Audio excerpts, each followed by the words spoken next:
তো জারিফ ভাই, আপনি একটা কাজ করতে পারেন।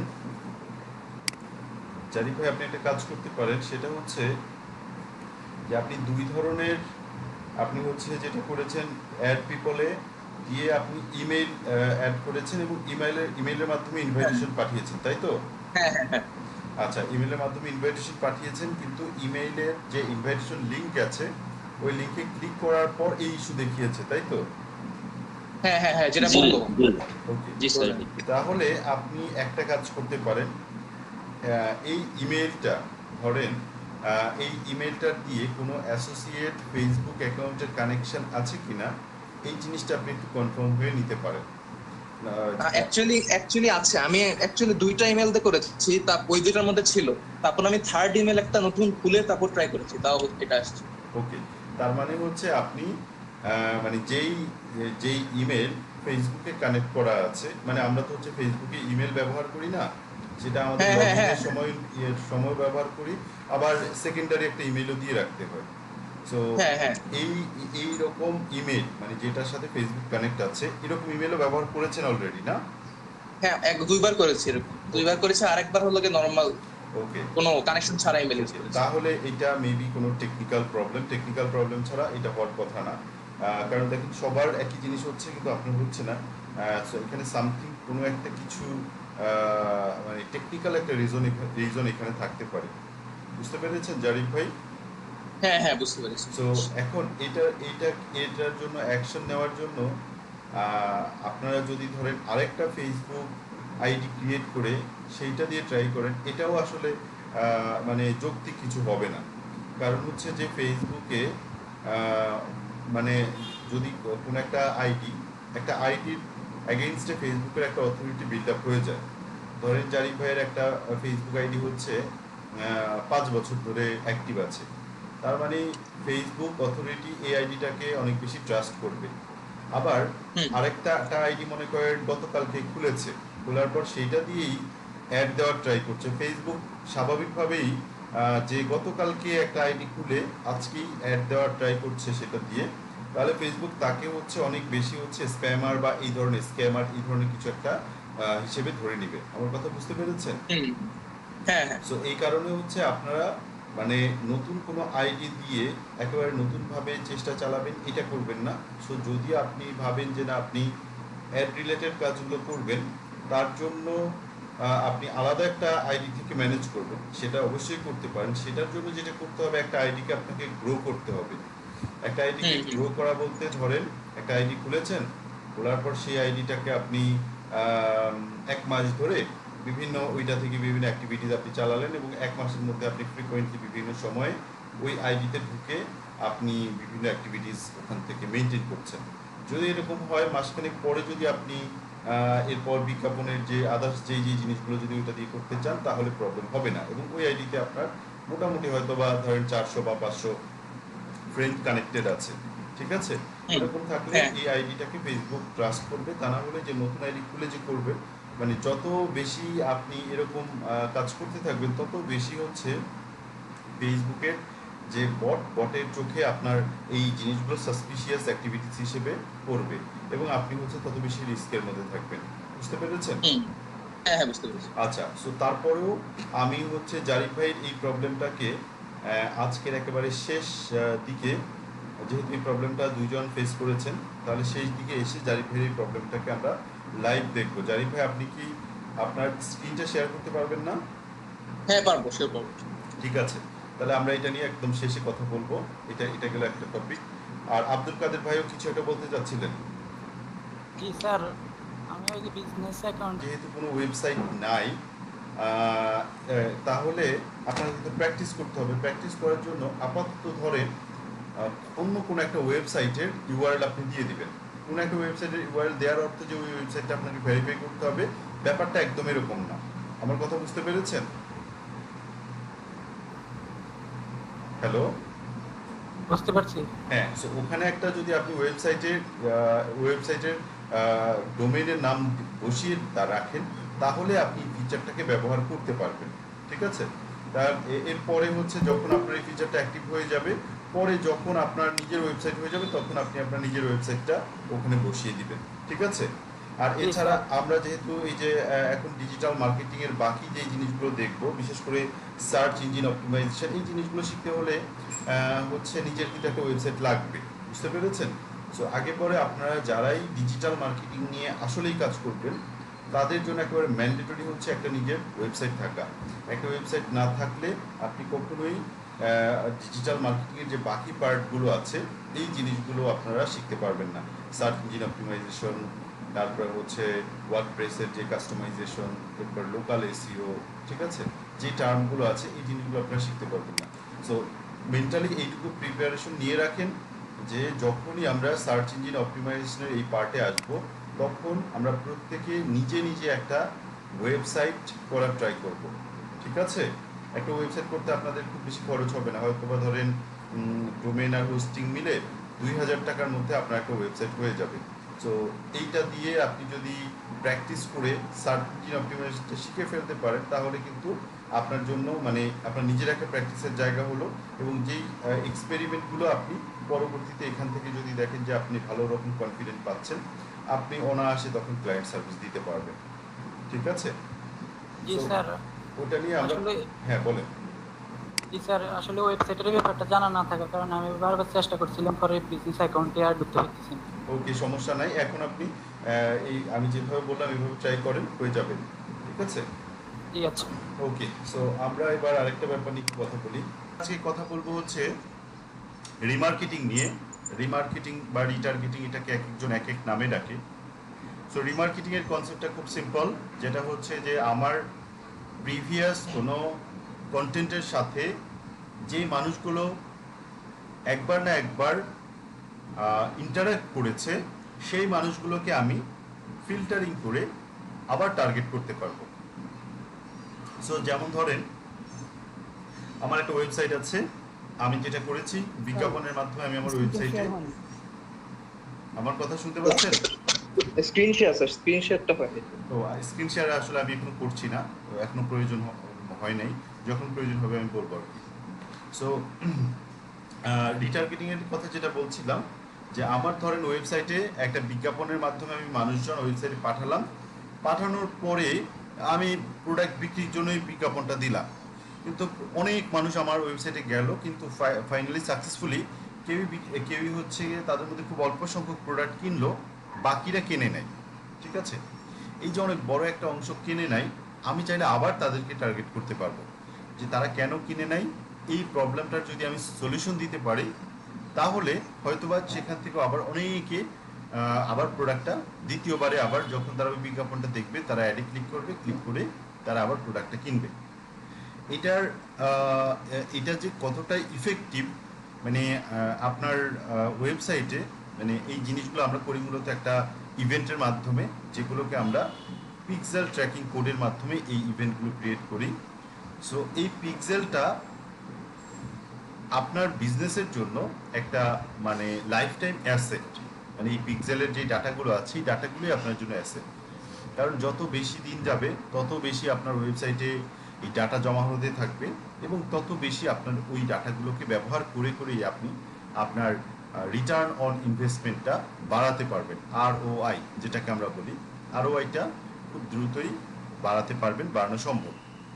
এর কারণ হচ্ছে ধরেন আপনি বিজ্ঞাপন দিয়েছেন, বিজ্ঞাপনে যেই মানুষগুলোর ওই প্রোডাক্টটা দরকার তারাই তো ক্লিক করবে নাকি, অন্য মানুষজন তার ক্লিক করে নেই। সো তারা ক্লিক করলো, ক্লিক করে আপনার ওয়েবসাইট পর্যন্ত চলে আসছে, তার মানে তাদের আসলে প্রোডাক্টটা দরকার, তারা আসলে প্রোডাক্টটা কিনতে চায়। কিন্তু এরকম ধরেন 5000 মানুষ আছে যারা আপনার ওয়েবসাইটে আসলো, কিন্তু তাদের মধ্যে থেকে মাত্র 50 জন মানুষ আপনার প্রোডাক্ট কিনলো, তাহলে বাকি এতগুলো মানুষ যে কিনে নেয়, কোনো না কোনো কারণ আছে। একটা কারণ থাকতে পারে হয়তো বা তাদের কাছে ওই মুহূর্তে টাকা ছিল না, বা আরেকটা কারণ থাকতে পারে যে প্রোডাক্টের প্রাইস বেশি, আরেকটা কারণ, মানে এরকম অনেক কারণ থাকতে পারে। সো দ্বিতীয়বার আবার যখন ওদেরকে টার্গেট করবেন, টার্গেট করলে তুলনামূলকভাবে আপনি সেখান থেকে অনেক ভালো রেজাল্ট পাবেন। হয়তো বা আগের বার 50 জন প্রোডাক্টটা কিনেছে, পরে আবার নতুন অ্যাডের মাধ্যমে বাকি যারা কিনে নেয় তাদের কাছে পৌঁছালে দেখা যাবে যে ওদের মধ্যে থেকে আবার 100 জন আপনার প্রোডাক্টটা আবার কিনবে, বুঝতে পেরেছেন? সো এই কারণে রিটার্গেটিং বা রিমার্কেটিং এইটা ফেসবুকের মধ্যে এতটা জনপ্রিয়। রিমার্কেটিং বা রিটার্গেটিং এটা গুগলের ক্ষেত্রেও হয়, কিন্তু গুগলের চেয়েও ফেসবুকের ক্ষেত্রে রিমার্কেটিংটা অনেক বেশি ব্যবহার হয়, এবং আমাদের বাংলাদেশি যারা বিজনেস করছেন, ই কমার্স বিজনেস, তারা এটাকে অনেক বেশি ব্যবহার করে থাকে। সো রিমার্কেটিংয়ের জন্য আমাদেরকে প্রথমে একটা কোড জেনারেট করতে হবে ফেসবুকের মধ্য থেকে। সেই কোডটা জেনারেট করে এই কোডটা নিয়ে আমি আমার যে ওয়েবসাইট আছে এই ওয়েবসাইটের ব্যাকএন্ড থেকে এই কোডটাকে ভেরিফাই করতে হবে। ভেরিফাই করার পর ফেসবুক কনফার্ম হবে যে এই ওয়েবসাইটটার ওনার আমি। কারণ কি, আমার ওয়েবসাইটের ব্যাকএন্ডে আপনি একজন সাধারণ মানুষ হলে ঢুকতে পারবেন? ঢুকতে পারবেন না। আমার ওয়েবসাইটের না অ্যাডমিন প্যানেলে কিন্তু আমার নিজেরই অ্যাক্সেস আছে, বা অ্যাডমিনিস্ট্রেটিভ যারা আছে তারা ছাড়া অন্য কারো অ্যাক্সেস নাই। আপনি যেহেতু অ্যাডমিনিস্ট্রেটিভ অ্যাক্সেসের মাধ্যমে এই পিক্সেলটাকে কোডটাকে ভেরিফাই করতে হচ্ছে, তার মানে ফেসবুক কনফার্ম হয়ে যায় যে এই ওয়েবসাইটটা আপনারই। সো এই ওয়েবসাইটের ব্যাপারে আপনাকে ফেসবুক ডাটা দেখাতে পারে বা আপনাকে ডাটা দিতে পারে। ঠিক আছে, আমি এবার স্ক্রিনটা শেয়ার করে পুরো ব্যাপারগুলো দেখাচ্ছি।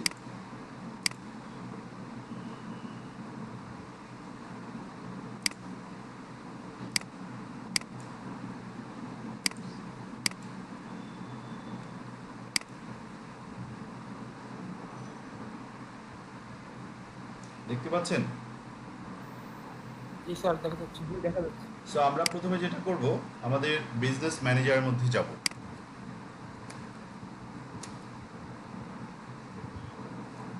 বিজনেস ম্যানেজারের মধ্যে আমরা কিভাবে যেতে হবে, business.facebook.com এটা লিখে সার্চ করে আমরা আমাদের ফেসবুকের বিজনেস ম্যানেজারের মধ্যে যাব। সো আসলাম, আসার পরে আমাকেও বিজনেস ইমেল ভেরিফাই করার কথা বলতেছে। আমার আসলে এই অ্যাকাউন্টগুলো এগুলো সবই হচ্ছে ডেমো অ্যাকাউন্ট। সো এগুলো আমি রান করি না, স্টুডেন্টদের দেখানোর জন্য বিভিন্ন সময়গুলো আমি খুলে থাকি। সো আমি এখান থেকে কোনো একটা অ্যাকাউন্টের ভিতরে যাই, বললাম এখানেই যাই, এই বিজনেস ম্যানেজারের মধ্যে আসলাম।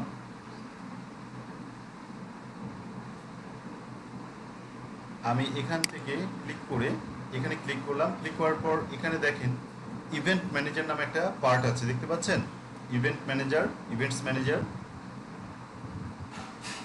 এটা এখানেও পাবেন।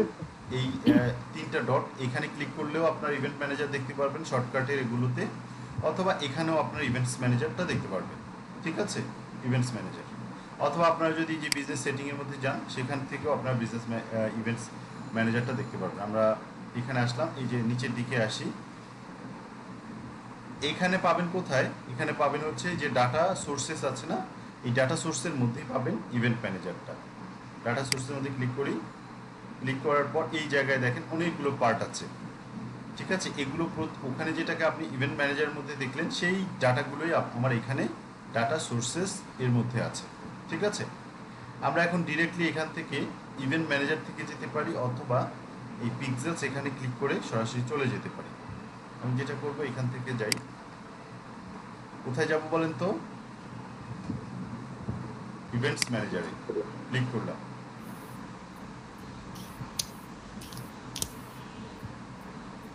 ইভেন্টস ম্যানেজারে ক্লিক করার পর আমাকে এই জায়গাটাতে নিয়ে আসছে। সো দেখেন আমি অপ্রয়োজনীয়ভাবে কতগুলো ফেসবুক পিক্সেল ক্রিয়েট করে রেখেছি। কী কারণে এতগুলো করতে হয়েছে? স্টুডেন্টদেরকে দেখানোর জন্য, কারণ এক একটা ব্যাচে এক একটা ডাটা দেখাতে হয়, সেই জন্য এই জিনিসগুলো করা হয়েছে। এনিওয়ে, সো আমরা একটা ভাই অপ্রয়োজনীয়গুলো কি ডিলিট করা যায়? হ্যাঁ, না না, এইটা হচ্ছে আরেকটা প্রবলেম, সেটা হচ্ছে যে ডিলিট করা যায় না। সো আপনারা যেটা করবেন, আপনাদের তো আর আসলে স্টুডেন্টদের দেখানোর কোনো বিষয় নাই। সো আপনারা নিজেদের ওয়েবসাইট যখন হবে তখন মাল্টিপল পিক্সেল এখানে আপনার বসানোর প্রয়োজন নাই।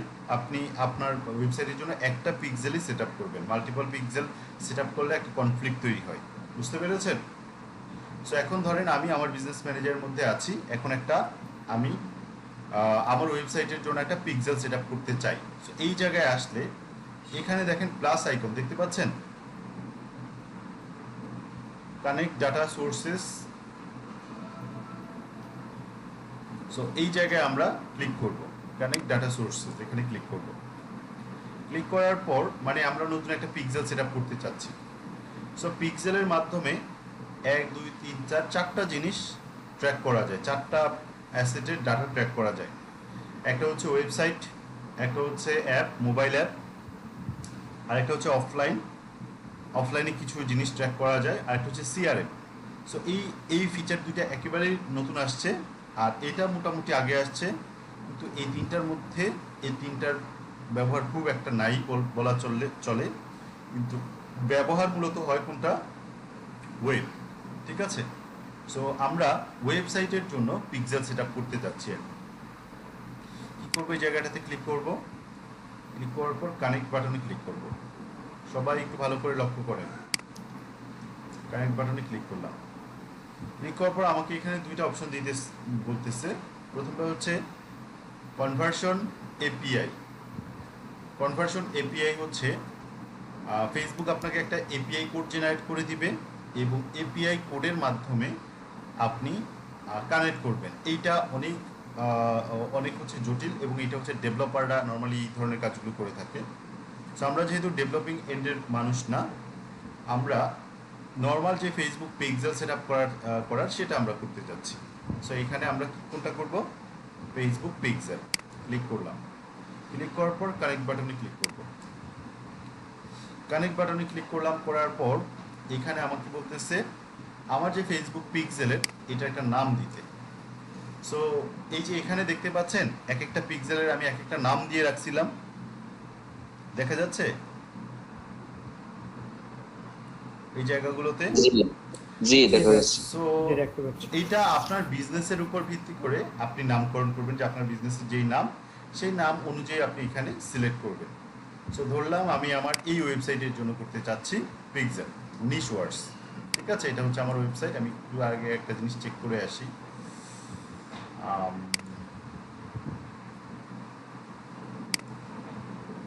এই ওয়েবসাইটের জন্য আমি তৈরি করব।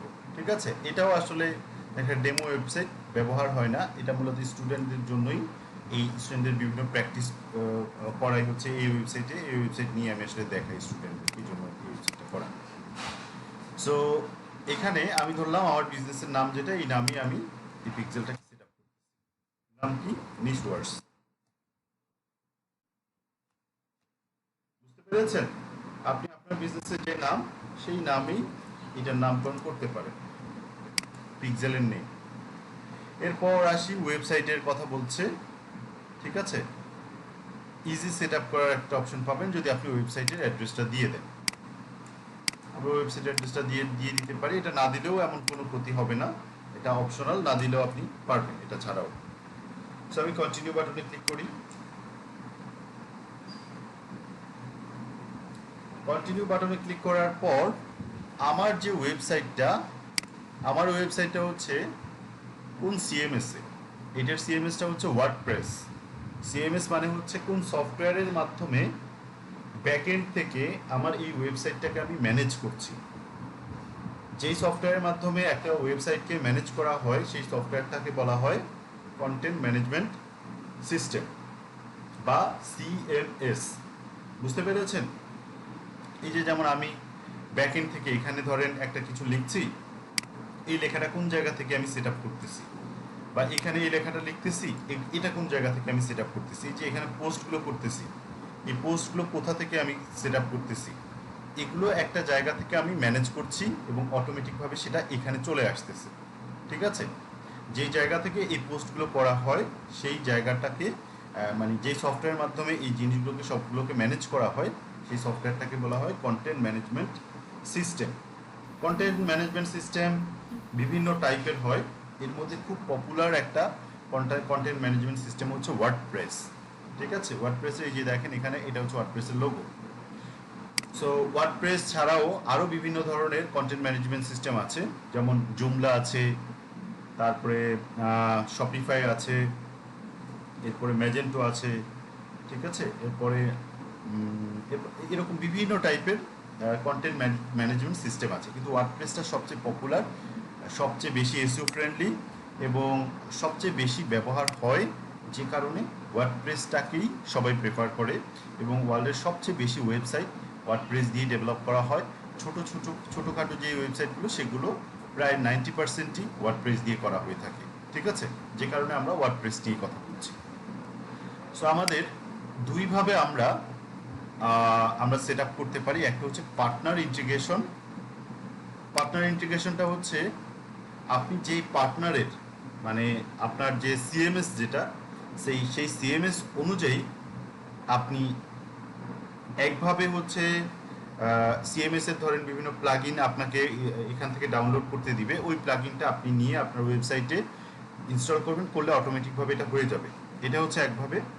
আরেকভাবে হচ্ছে ম্যানুয়ালি করা যায়, ঠিক আছে? এখন আমরা যদি পার্টনার ইন্টিগ্রেশন করতে চাই, আমাদের সিএমএসটার নাম কি? এখানে দেখেন সব আরও সিএমএসগুলো আছে, এগুলো সব সিএমএস। যেমন ধরেন এই যে দূরপাল খুব পপুলার একটা CMS, big commerce popular CMS, তারপরে হচ্ছে ম্যাজেন্টো যেটা বলেছি, ওপেন কার্ট, তারপরে হচ্ছে পেস্তা শপ, ঠিক আছে? এগুলো সবই পপুলার সিএমএস। শপিফাই, ঠিক আছে? এর মধ্যে সবচেয়ে পপুলার হচ্ছে এই যে উইক্স, আরেকটা সিএমএস। সবচেয়ে পপুলার হচ্ছে ওয়ার্ডপ্রেস, যে কারণে ওয়ার্ডপ্রেসটাই সবচেয়ে ব্যবহার হয়। সো আমাদের পার্টনার কোনটা? এই ওয়েবসাইটের জন্য ওয়ার্ডপ্রেস। তাহলে আমরা ওয়ার্ডপ্রেসে ক্লিক করলাম। ক্লিক করার পর আমাকে ওরা ইনস্ট্রাকশন দিচ্ছে যে কিভাবে করতে হবে। সো আমাকে বলতেছে যে এই একটা প্লাগইন এখন আমি ডাউনলোড করতে পারবো। এই প্লাগইনটা ইনস্টল করার জন্য আমাকে ইনস্ট্রাকশন দিচ্ছে যে ফেসবুক ফর ওয়ার্ডপ্রেস। এইটা আমি লিখে আমি প্রথমেই যে আমার ওয়েবসাইটে এই জায়গাটাতে যাব। এই জায়গাটা কোথায় আছে দেখেন তো? প্লাগইনের অপশনে। আমি ওয়েবসাইটের ড্যাশবোর্ডে আসি।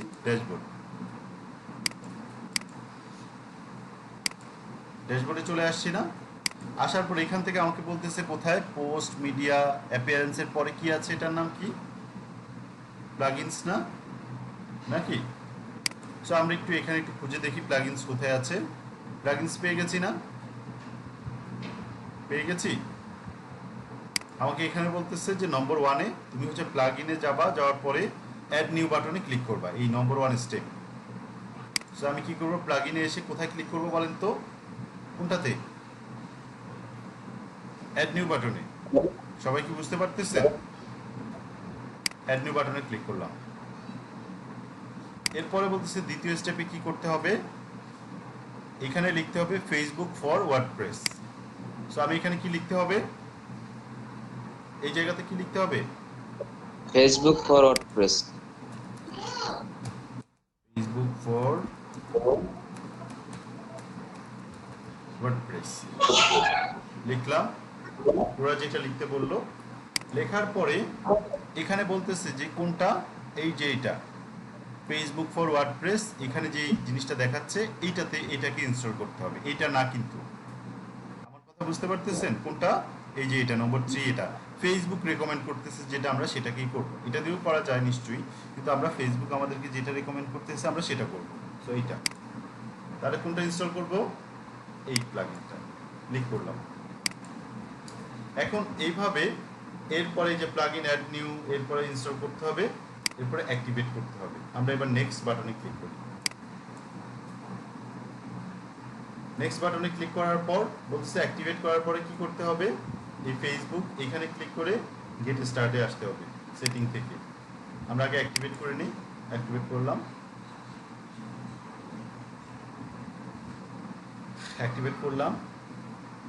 এখন কি কোথায় যেতে হবে? সেটিং থেকে কোথায়? ফেসবুকে। সেটিং থেকে কোথায় আসতে হবে? ফেসবুকে না? ক্লিক করলাম।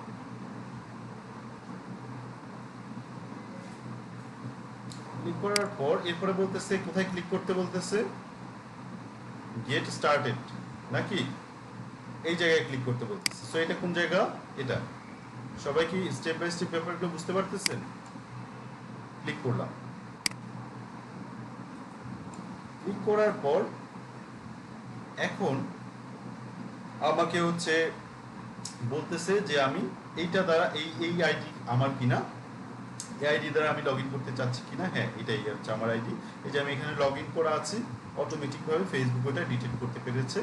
সো আমি এটাই ইয়েস করলাম। ইয়েস করার পর এখন আমাকে কন্টিনিউ করতে বলতেছে। আমরা এখানেও চাইলে স্টেপগুলো দেখতে পারি, পরের স্টেপে কি আছে। নেক্সটে ক্লিক করার পর এখন এখানে হচ্ছে চেক করার কথা বলতেছে, এখানে আমরা পরে আসবো।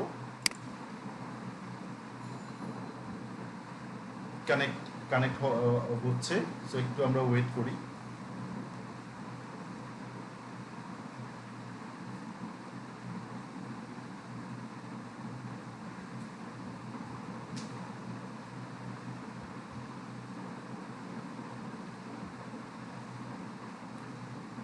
ফেসবুকের সবচেয়ে চ্যালেঞ্জিং পার্ট হচ্ছে ফেসবুক কিছুদিন পর পর ওদের সিস্টেম আপডেট করে। সিস্টেম আপডেট বলতে এক একটা প্রসেস আপডেট করে ফেলে। সো এখন এই যেইভাবে আপনারা দেখতে পাচ্ছেন, এইভাবে এই জিনিসটা যেভাবে কাজ করতেছে, এরকম হতে পারে যে আগামী 1 বছর পর এইটা ফেসবুক চেঞ্জ করে আবার অন্যভাবে আপনাকে হচ্ছে এই অ্যাক্টিভেশনটা করতে হবে। ঠিক আছে? সো এই কারণে আপনাকে অনেক বেশি আপডেট থাকতে হবে, নিয়মিত এই টুলগুলোর টাচে থাকতে হবে, তাহলেই আপনি আপনার ওয়েটা বুঝতে পারবেন যে কীভাবে এই কাজটা করতে হবে। এখনও কানেক্ট হয় নাই, কানেক্ট হচ্ছে। সরি, আমরা এখানেও আমাদের আরেকটা স্টেপ বাকি ছিল, সেটা আমরা করি নাই বলে কানেক্ট হচ্ছিল না। কন্টিনিউ বাটনে ক্লিক করব। কন্টিনিউ বাটনে ক্লিক করার পর এখন আমাকে বলতেছে যে কোন বিজনেস ম্যানেজারের মধ্যে আমি এই যে আমার ফেসবুক আইডিটাকে ডিলিট করতে পেরেছে। সবাই কি দেখতে পাচ্ছেন? জি দেখা যাচ্ছে। সো এখানে আমার ফেসবুক আইডিটা দেখাচ্ছে, আমাকে বলতেছে যে তুমি তোমার কোন বিজনেস ম্যানেজারের মাধ্যমে এটা করতে চাচ্ছ। সেটা কি বিজনেস ম্যানেজারের নাম, এই যে এখানে একটা নাম দেখাচ্ছে যে এই বিজনেস ম্যানেজারের মাধ্যমে করতে চাচ্ছ, নাকি অন্যটার মাধ্যমে, কোন অ্যাড অ্যাকাউন্টের মাধ্যমে করতে চাচ্ছ। আমরা একটু এখানে ক্লিক করে দেখি তো। এই যে এখানে আমাকে সেই বিজনেস ম্যানেজারগুলো দেখাচ্ছে। আমি কোন বিজনেস ম্যানেজার, আমার একাধিক বিজনেস ম্যানেজার, এখানে আপনার যদি একাধিক না থাকে তাহলে একটাই দেখাবে। আমার এখানে একাধিক যেহেতু আছে, সো একাধিকের মধ্যে আমি কোন বিজনেস ম্যানেজারের আন্ডারে এই কাজগুলো করছিলাম, এই বিজনেস ম্যানেজারের আন্ডারে। ঠিক আছে? সাইফুল্লাহ সাহেবস বিজনেস। তো এখানে আমি ক্লিক করলাম, বিজনেস ম্যানেজারটাকে ডিটেক্ট করে দিলাম, কন্টিনিউ বাটনে ক্লিক করলাম। এরপরে হচ্ছে এই বিজনেস ম্যানেজারের মধ্যে আমার অনেকগুলো অ্যাড অ্যাকাউন্ট আছে, কোন অ্যাড অ্যাকাউন্টের মধ্যে আমি করতে চাচ্ছি। সো ধরেন আমি চাচ্ছি এই অ্যাড অ্যাকাউন্টের মধ্যে করতে। ঠিক আছে? সো এই অ্যাড অ্যাকাউন্ট অ্যাক্টিভ আছে, এটার মধ্যে করতে চাচ্ছি, আমি দেখিয়ে দিলাম। দেখানোর পরে এরপরে দেখি নিচের দিকে আসি, এই যে আরেকটা অ্যাড অ্যাকাউন্ট আছে আমার, এইটার মাধ্যমে আমি করতে পারবো যে কোনো একটার মাধ্যমে। সো আমি হচ্ছে এটার মাধ্যমে করি। তাহলে অ্যাড অ্যাকাউন্টের নাম আমাকে মনে রাখতে হবে অনলাইন 29, মানে এই নামে হচ্ছে আমার একটা ব্যাচ ছিল, ওই ব্যাচের নামে এটা করেছিলাম। কন্টিনিউ বাটনে ক্লিক করলাম। কন্টিনিউ বাটনে ক্লিক করার পর এরপর আমাকে বলতেছে যে এটা কোনটা, বলেন তো কোন পিক্সেলটা। এইটা না, এই যে ক্রিয়েট করেছিলাম একটু আগে, এটা ক্রিয়েট করেছি মনে আছে, এই যে নিশ ওয়ার্ডস। সো এটা দেখিয়ে দেব, দেখিয়ে দেওয়ার পর কন্টিনিউ বাটনে ক্লিক করব। কন্টিনিউ বাটনে ক্লিক করার পর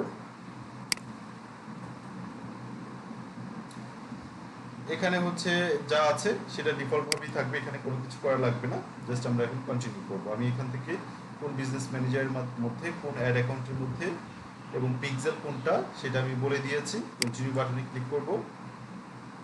ক্লিক করার পর এখন আমাকে হচ্ছে বলতেছে হ্যালো, ওকে ঠিক আছে, আমার এটা ঠিক আছে। নেক্সট বাটনে আমি ক্লিক করি।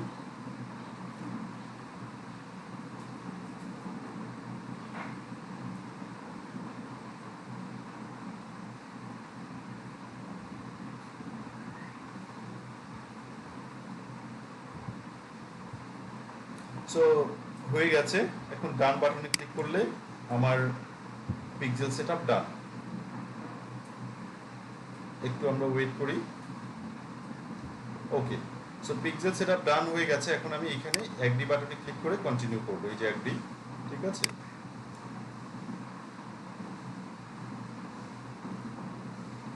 সো মোটামুটি আমার পিক্সেল সেটআপ হয়ে গেছে। এখন আমি একটু আপনাদেরকে দেখাই, সেটা হচ্ছে যে একটা টুল আছে, এই টুলের মাধ্যমে কোনো ওয়েবসাইটে পিক্সেল সেটআপ হয়েছে কিনা বা পিক্সেলে কোড জেনারেট করা আছে কিনা, অ্যাক্টিভ আছে কিনা সেটা চেক করা যায়। সেই টুলটার নাম হচ্ছে, এটা একটা গুগল ক্রোম এক্সটেনশন, যেটার নাম হচ্ছে পিক্সেল হেল্পার। আমরা গুগলে এসে লিখে সার্চ করব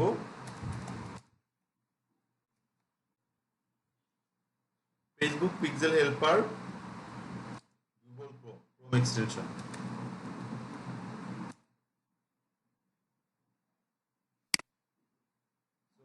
এইটাকে আমরা অ্যাক্টিভেট করব, ফেসবুক পিক্সেল হেল্পার। এটাকে অ্যাক্টিভেট করার পর এই যে এটা, এই জাস্ট ক্রোম এক্সটেনশনটা আপনাকে ইনস্টল করতে হবে। এটা আমার অ্যাড করাই আছে। এটা হচ্ছে এই যে এটা। সো এটা কিভাবে কাজ করে একটু আমরা দেখি। ধরেন ইউটিউব নিজে একটা ওয়েবসাইট না? ইউটিউব কি ফেসবুকের এই পিক্সেল ট্র্যাকিং এর যে ফিচারটা সেটা ব্যবহার করছে কিনা এটা চেক করতে হলে আমরা একটু ওয়েট করি। এখানে দেখেন এই টুলটা দেখাচ্ছে, আমি যে টুলটাই মাত্র ইনস্টল করলাম। টুলটা দেখতে পাচ্ছেন না? গুগল ক্রোম এক্সটেনশনটা পিক্সেল হেল্পার দেখা যাচ্ছে। এই যে পিক্সেল হেল্পার, সেটাতে ক্লিক করেন। আমরা এটাকে রিলোড দেই।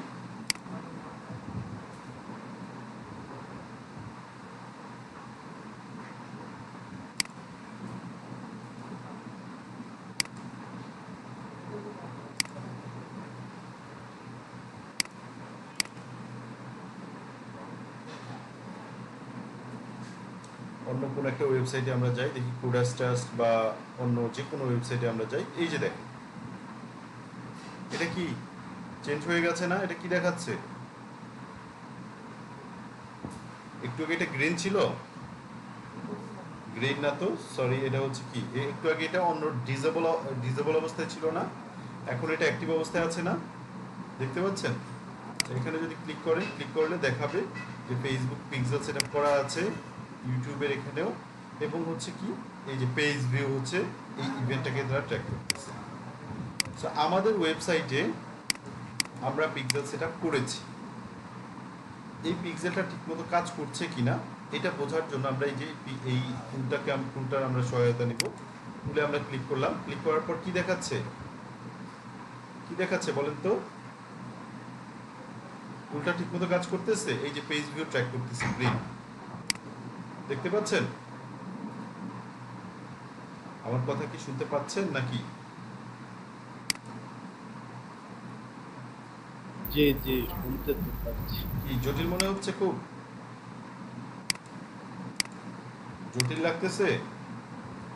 তো অবশ্যই একটু লাগতেছে। আপনাদের ওয়েবসাইট না থাকলে আসলে একটু জটিল লাগারই কথা, কিন্তু ব্যাপারটা খুবই সিম্পল, অত্যাধিক পরিমাণ সহজ এবং সিম্পল একটা জিনিস। কিন্তু যেহেতু আপনাদের এর আগে কোনো ওয়েবসাইট ছিল না, যে কারণে আপনাদের কাছে জিনিসটা জটিল লাগতেছে। সো ধরেন ইভেন হচ্ছে যে কোনো ক্লায়েন্টের ওয়েবসাইটে পিক্সেল সেট আপ করা আছে কি নাই এটা আপনারা ট্র্যাক করতে পারবেন না, বলতে পারবেন না ক্লায়েন্টকে যে তোমার ওয়েবসাইটে পিক্সেল সেট আপ করা আছে অথবা তোমার ওয়েবসাইটে পিক্সেল সেট আপ করা নাই, এটা কি বলতে পারবেন আপনারা?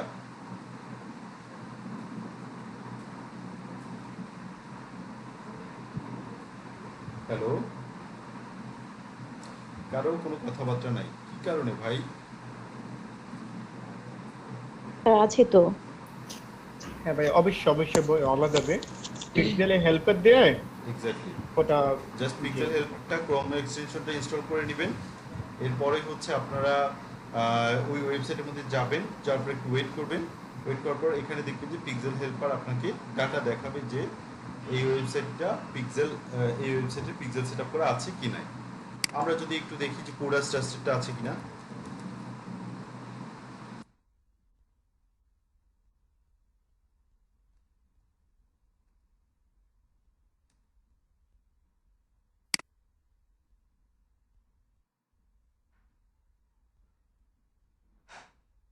কোডাস ট্রাস্টে পিক্সেল সেট আপ করা আছে?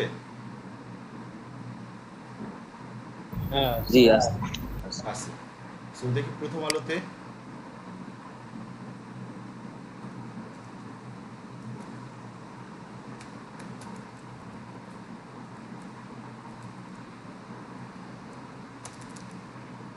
প্রথম আলোতে আছে কিনা একটু দেখি। প্রথম আলোতে আছে? জি আছে। আচ্ছা, ঠিক আছে। তার মানে হচ্ছে যারা যারাই এই পিক্সেলের এই ফিচারটাকে ব্যবহার করছে সেই সমস্ত ওয়েবসাইটে ঢুকলেই আপনার যদি এই এক্সটেনশনটা ইনস্টল করা থাকে তাহলে আপনি বুঝতে পারবেন। সো আমি এবার একটু আপনাদেরকে দেখাচ্ছি। তার মানে আমার পিক্সেল সেটআপ কি এই পেজে এই ওয়েবসাইটের জন্য আছে না? ওয়েবসাইটে যে কোনো পেজে আপনি যান, গেলেই দেখবেন, ধরেন এই পেজে আমি আসলাম, একটু আমরা ওয়েট করি, এটা লোড হতে যেহেতু একটু টাইম নেয়।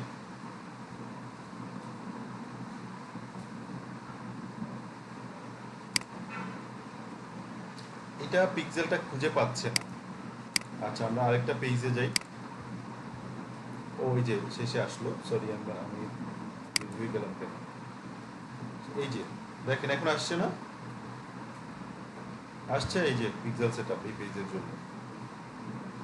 তার মানে যে কোনো পেজে কিভাবে পিক্সেল সেটআপ করতে হয়, পিক্সেল কোডটাকে কিভাবে ভেরিফাই করতে হয়, সেই প্রসেসটা আমরা জেনে গেছি অলরেডি। ঠিক আছে, একটু দেখব যে আমাদের ওয়েবসাইটের কিছু ইভেন্ট আমরা টেস্ট করব, যে আমাদের ওয়েবসাইটে কোন কোন জিনিসগুলো এই পিক্সেলটা ট্র্যাক করতে পারতেছে। তো সেইটা করার জন্য আমি একটু একটা কাজ করি, ওয়েবসাইটের ইউআরএলটা নিলাম, নেওয়ার পর এখানে আমার কিন্তু পিক্সেল সেটআপ হয়ে গেছে, বুঝতে পেরেছেন? এখন আমি টেস্ট করব যে কাজ করতেছে কিনা ঠিক মতো। আমি ক্লিক করলাম সেন্ড টেস্ট ট্রাফিক, এখানে ক্লিক করব। ক্লিক করার পর আমাকে আমার ওয়েবসাইটে নিয়ে যাবে এবং আমি এইখানে নজর রাখবো যে আমার ওয়েবসাইটে যাওয়ার সাথে সাথে এখানে কোনো ইভেন্ট পাচ্ছে কিনা। দেখেন এখন পর্যন্ত কিছু পায় নাই, নো অ্যাক্টিভিটি এট, এখন পর্যন্ত আমার ওয়েবসাইটে কোনো অ্যাক্টিভিটি পায় নাই। সো আমি আমার ওয়েবসাইটে আসলাম, একটু ব্রাউজ করি, নিচের দিকে আসি, দেখতে এখন পর্যন্ত কিছু পাইছে কিনা। এখন পর্যন্ত কিছু পায় নাই, একটু আমরা ওয়েট করি। ধরেন আমি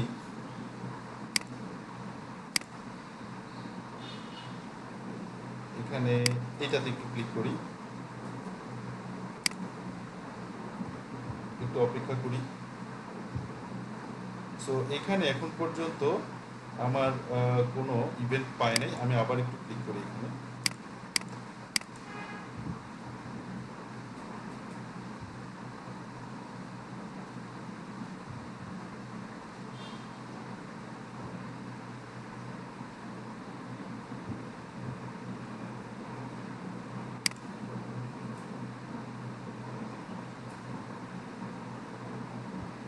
ও আচ্ছা, সমস্যা হচ্ছে এই যে এইটাকে আমি ব্লক করে রাখি, এটার জন্য প্রবলেমটা হচ্ছে।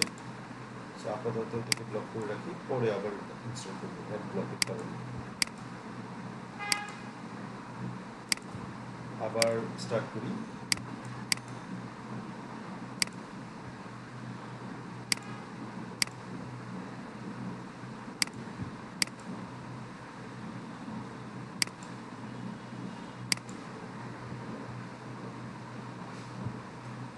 পেয়ে গেছে না?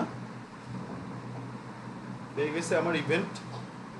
এই যে আমার এই পেজের মধ্যে ধরেন একজন ইউজার হিসেবে আমি ঢুকলাম, ঢোকার পরে এই যে এখন অ্যাক্টিভ পেয়ে গেছে। এখন আমি যে অ্যাকশন নেব সেই অ্যাকশনগুলোকে ট্র্যাক করবো।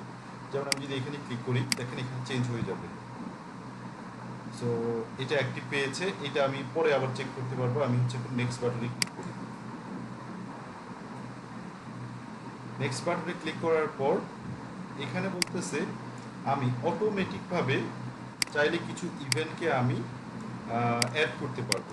ইভেন্ট অ্যাড করা বলতে কি, ধরেন আপনি চাচ্ছেন যে আপনি এই ইউআরএল এর মধ্যে যখন যাবেন, যাওয়ার পরে এই বাটনে কয়জন ক্লিক করলো সেইটাকে আপনি ট্র্যাক করতে চান। অথবা ধরেন এই যে এখানে এসে অ্যাবাউট আস এই জায়গাটাতে কয়জন ক্লিক করলো আপনি সেটাকেই ট্র্যাক করতে চান।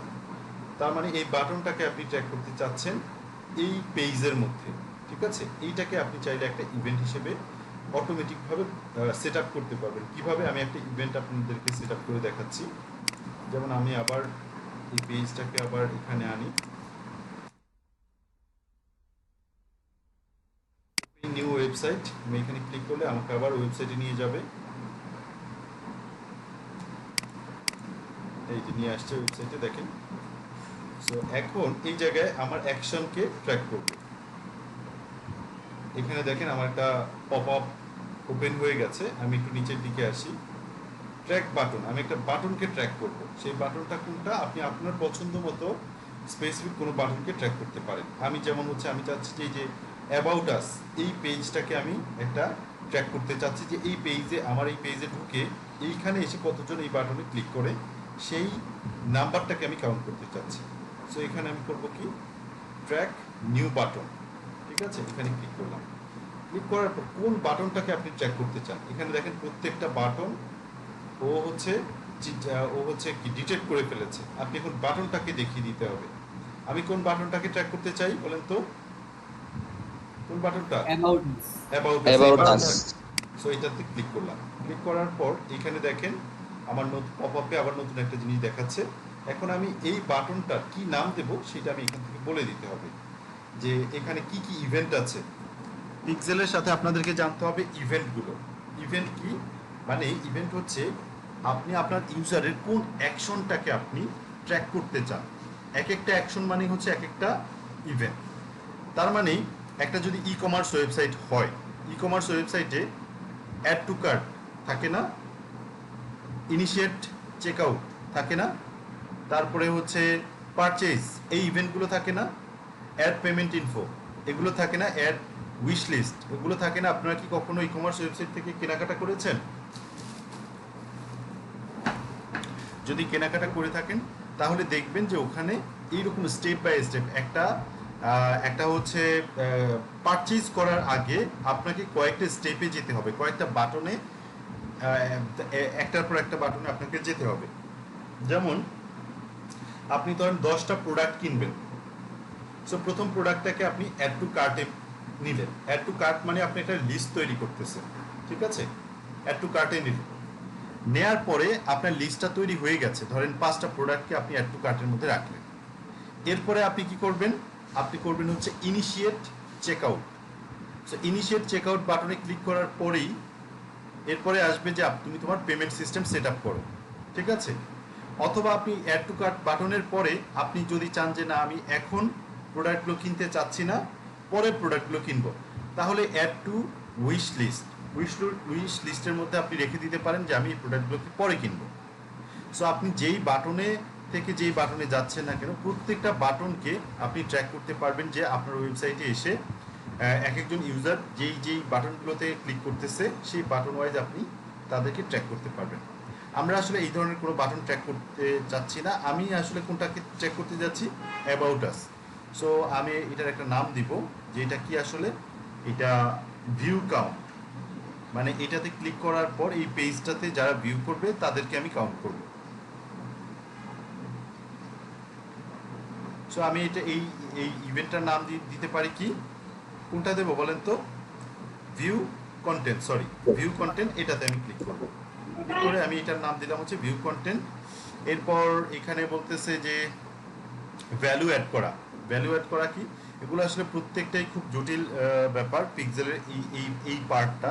ভ্যালু অ্যাড করা কি, এটা যদি হয় ধরেন আপনার একটা স্পেসিফিক প্রোডাক্ট, এই প্রোডাক্টের প্রাইসটাকেও আপনি এখানে মেনশন করে দিতে পারবেন। সো আমাদের আসলে দরকার নাই এখান থেকে, আমাদের এই প্রোডাক্ট এখানে আমরা যে বাটনটাকে ট্র্যাক করছি এটার আসলে কোনো ভ্যালু নাই, মানে এটার কোনো প্রাইস নাই, এরকম আমরা কোনো কিছু কাউন্ট করতে চাচ্ছি না। সো ডোন্ট ইনক্লুড ভ্যালু, এখানে ক্লিক করলাম। এরপরে কারেন্সি, আমরা কোনো কারেন্সি ইউএসডি থাকুক, কনফার্ম। সো আমার এই বাটনটার নাম আমি দিয়ে দিলাম, যে এখানে যখন একজন মানুষ ক্লিক করবে আমার একটা ভিউ কাউন্ট ইভেন্ট হিট করবে। ঠিক আছে, এবার আমি চেক করে দেখব যে এটা ঠিকমতো কাজ করতেছে কিনা। আচ্ছা,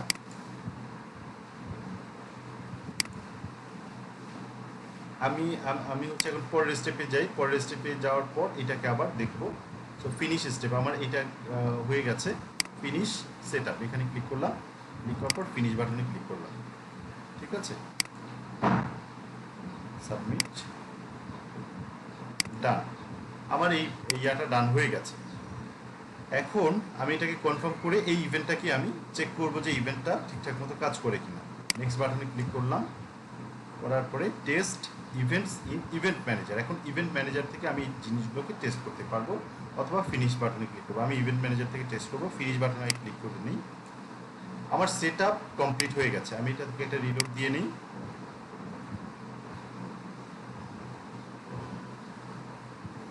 এখন আপনারা একটু লক্ষ্য করেন,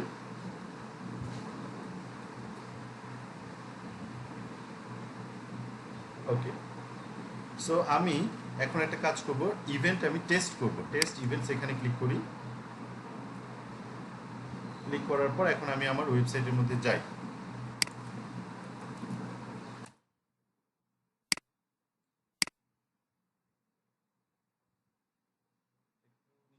আসি, দেখেন ওয়েবসাইটের মধ্যে ঢোকার সাথে সাথে একটা ইভেন্ট এখানে অ্যাক্টিভ দেখাচ্ছে না?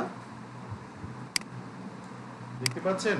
একটু আগে এটা ব্ল্যাঙ্ক ছিল, ওয়েবসাইটের মধ্যে ঢুকছি, ঢোকার সাথে সাথে এটা অ্যাক্টিভ দেখাচ্ছে। আমরা কোন বাটনটাকে আমরা ট্র্যাক করেছি যেন? এই বাটনটাকে না, এই বাটনটাকে ক্লিক করি। ক্লিক করার পর কি হয় দেখেন, অ্যাবাউট আস। এই যে দেখেন অ্যাবাউট আস বাটনে ক্লিক করলাম, করার পর একটা পেজ ভিউ কাউন্ট হয়েছে। ঠিক আছে?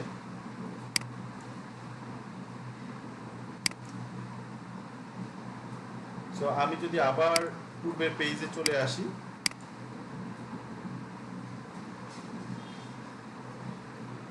দেখেন আবার আগের পেজে চলে আসছি না, আবার আরেকটা পেজ ওপেন হয়ে গেছে না? দেখতে পাচ্ছেন? তো এখানে ক্লিক করলে আমাদেরকে স্পেসিফিক অ্যাকশনগুলোর কথা বলবে, যে আমি কোন কোন জায়গায় অ্যাকশন নিচ্ছি, কি কি করতেছি। আমি যখন এই পেজে ছিলাম, এই পেজ থেকে আমি আবার আপনাদেরকে দেখে আমি অ্যাবাউট আসের পেজটাতে আবার ক্লিক করব। ক্লিক করার পর ইভেন্টে আবার দেখবেন যে এখানে আবার নতুন করে আরেকটা ইভেন্ট চলে আসবে। এখন আছে কয়টা? 3টা ইভেন্ট। আমি আবার অ্যাবাউট আসে ক্লিক করি, কয়টা? আরেকটা ওপেন হয়ে গেছে না? দেখতে পাচ্ছেন এই 4টা। আমি এখানে ক্লিক করি। ক্লিক করার পর এখানে বলতেছে যে এই যে আমার এই ইউআরএল-এ একটা অ্যাকশন হয়েছে আমার ওয়েবসাইটে। ঠিক আছে? বুঝতে পেরেছেন ইভেন্টগুলো কিভাবে কাজ করতেছে? সো এই ফেসবুক পিক্সেলের এই ব্যাপারগুলো খুবই সিম্পল, কিন্তু যতদিন না পর্যন্ত আপনি নিজে প্র্যাকটিস করবেন ততদিন পর্যন্ত আপনার কনফিউশন দূর হবে না, এবং ততদিন পর্যন্ত আপনার ভীতি কাটবে না। যখনই আপনি এই জায়গায় এসে কাজ করবেন তখন আপনার ভীতিটা কেটে যাবে, তো আপনি দেখবেন পুরো ব্যাপারগুলো অনেক সহজ। ঠিক আছে? এখন এখানে ওভারভিউতে কি থাকবে? ওভারভিউতে ক্লিক করার পর এই জায়গায় থাকবে আপনার যেই ডাটাগুলো থাকবে, আপনার ওয়েবসাইটে যেই ডাটাগুলো ট্র্যাক করতেছে পিক্সেল, সেই ডাটাগুলোর অ্যাক্টিভিটিসগুলো এখানে দেখাবে। ঠিক আছে? এরপর হচ্ছে এখানে হিস্টোরিক্যাল ডাটা দেখাবে, এবং এখানে সেটিংয়ের কিছু অপশন আছে। সেটিং বলতে আমার হচ্ছে এই পিক্সেলের আইডি কত, পিক্সেলের ক্রিয়েটরকে কবে ক্রিয়েট করা হয়েছে, তারপর কোন বিজনেস ম্যানেজারের আন্ডারে। ঠিক আছে? এই ডাটাগুলো আমার এখানে দেখাবে সেটিংয়ের মধ্যে। এখানে আমাদের এগুলো কোনো কিছুই দরকার হয় না, আমাদের মূলত দরকার হচ্ছে এই ইভেন্টগুলো ট্র্যাক করা। ঠিক আছে? এইটুকু পর্যন্ত সবাই বুঝতে পেরেছে?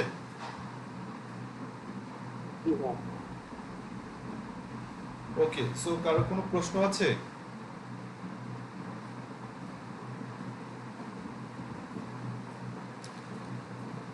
আচ্ছা, প্রশ্ন না থাকলে এবার আমরা অন্য একটা জায়গায় চলে যাই। আমাদের যদি ফেসবুক পিক্সেল সেটআপ করা হয়ে যায়, পিক্সেল সেটআপ করা হয়ে গেলে এরপর আমাদের কাজ হচ্ছে অডিয়েন্স নিয়ে কিভাবে নিজেদের মতো করে মানে বিভিন্ন ইভেন্টকে টার্গেট করে অডিয়েন্স তৈরি করা যায়। ভাইয়া আমি একটু জিজ্ঞাসা ছিল। হ্যাঁ, অবশ্যই বলেন। আচ্ছা ভাইয়া, তার মানে পিক্সেল সেটআপ করে আমি আসলে আমার ওয়েবসাইটে টোটাল অ্যাক্টিভিটিটাকে মনিটর করতে পারি। এক্স্যাক্টলি। মানে আচ্ছা, এখন ওইটা কি মাল্টিপল অ্যাকশনসের কোনো একটা ড্যাশবোর্ড হিসেবে দেখাবে?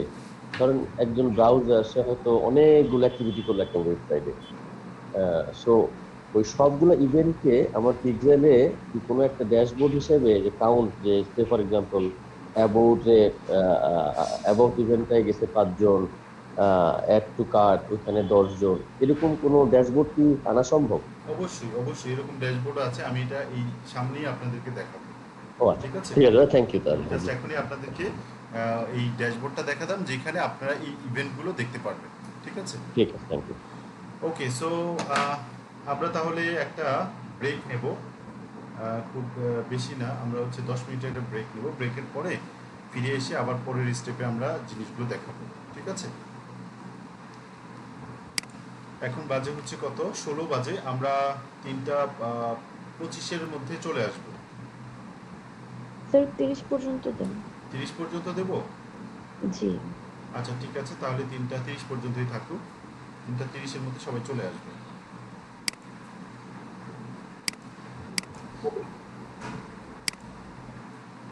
সো ওভারভিউতে যদি আমাদের কোনো ডাটা না থাকে তাহলে ব্ল্যাঙ্ক থাকবে, যেরকম ওই যে আমি পিক্সেলটা সেট আপ করেছি, ওখানে কোনো ডাটা ছিল না বলে এটা ব্ল্যাঙ্ক ছিল।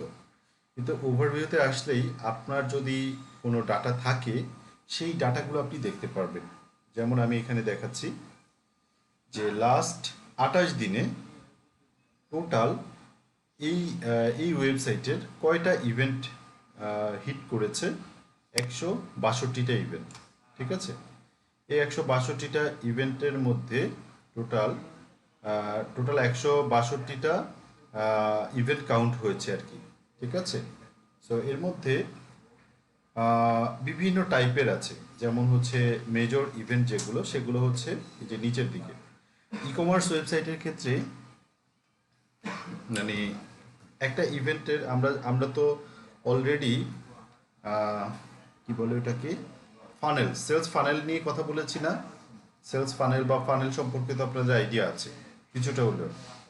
সো ফানেল ওয়াইজ যদি চিন্তা করেন, আমরা যদি এটাকে একটা ফানেল ভাবি, তাহলে যত উপরের দিকে যাব তত হচ্ছে মানে কাস্টমারদের আমার প্রোডাক্টের প্রতি আগ্রহ কম থাকবে, আর যত নিচের দিকে আসব তত হচ্ছে কাস্টমাররা অনেক বেশি হট, মানে তারা হচ্ছে কিনতে অনেক বেশি উৎসাহী।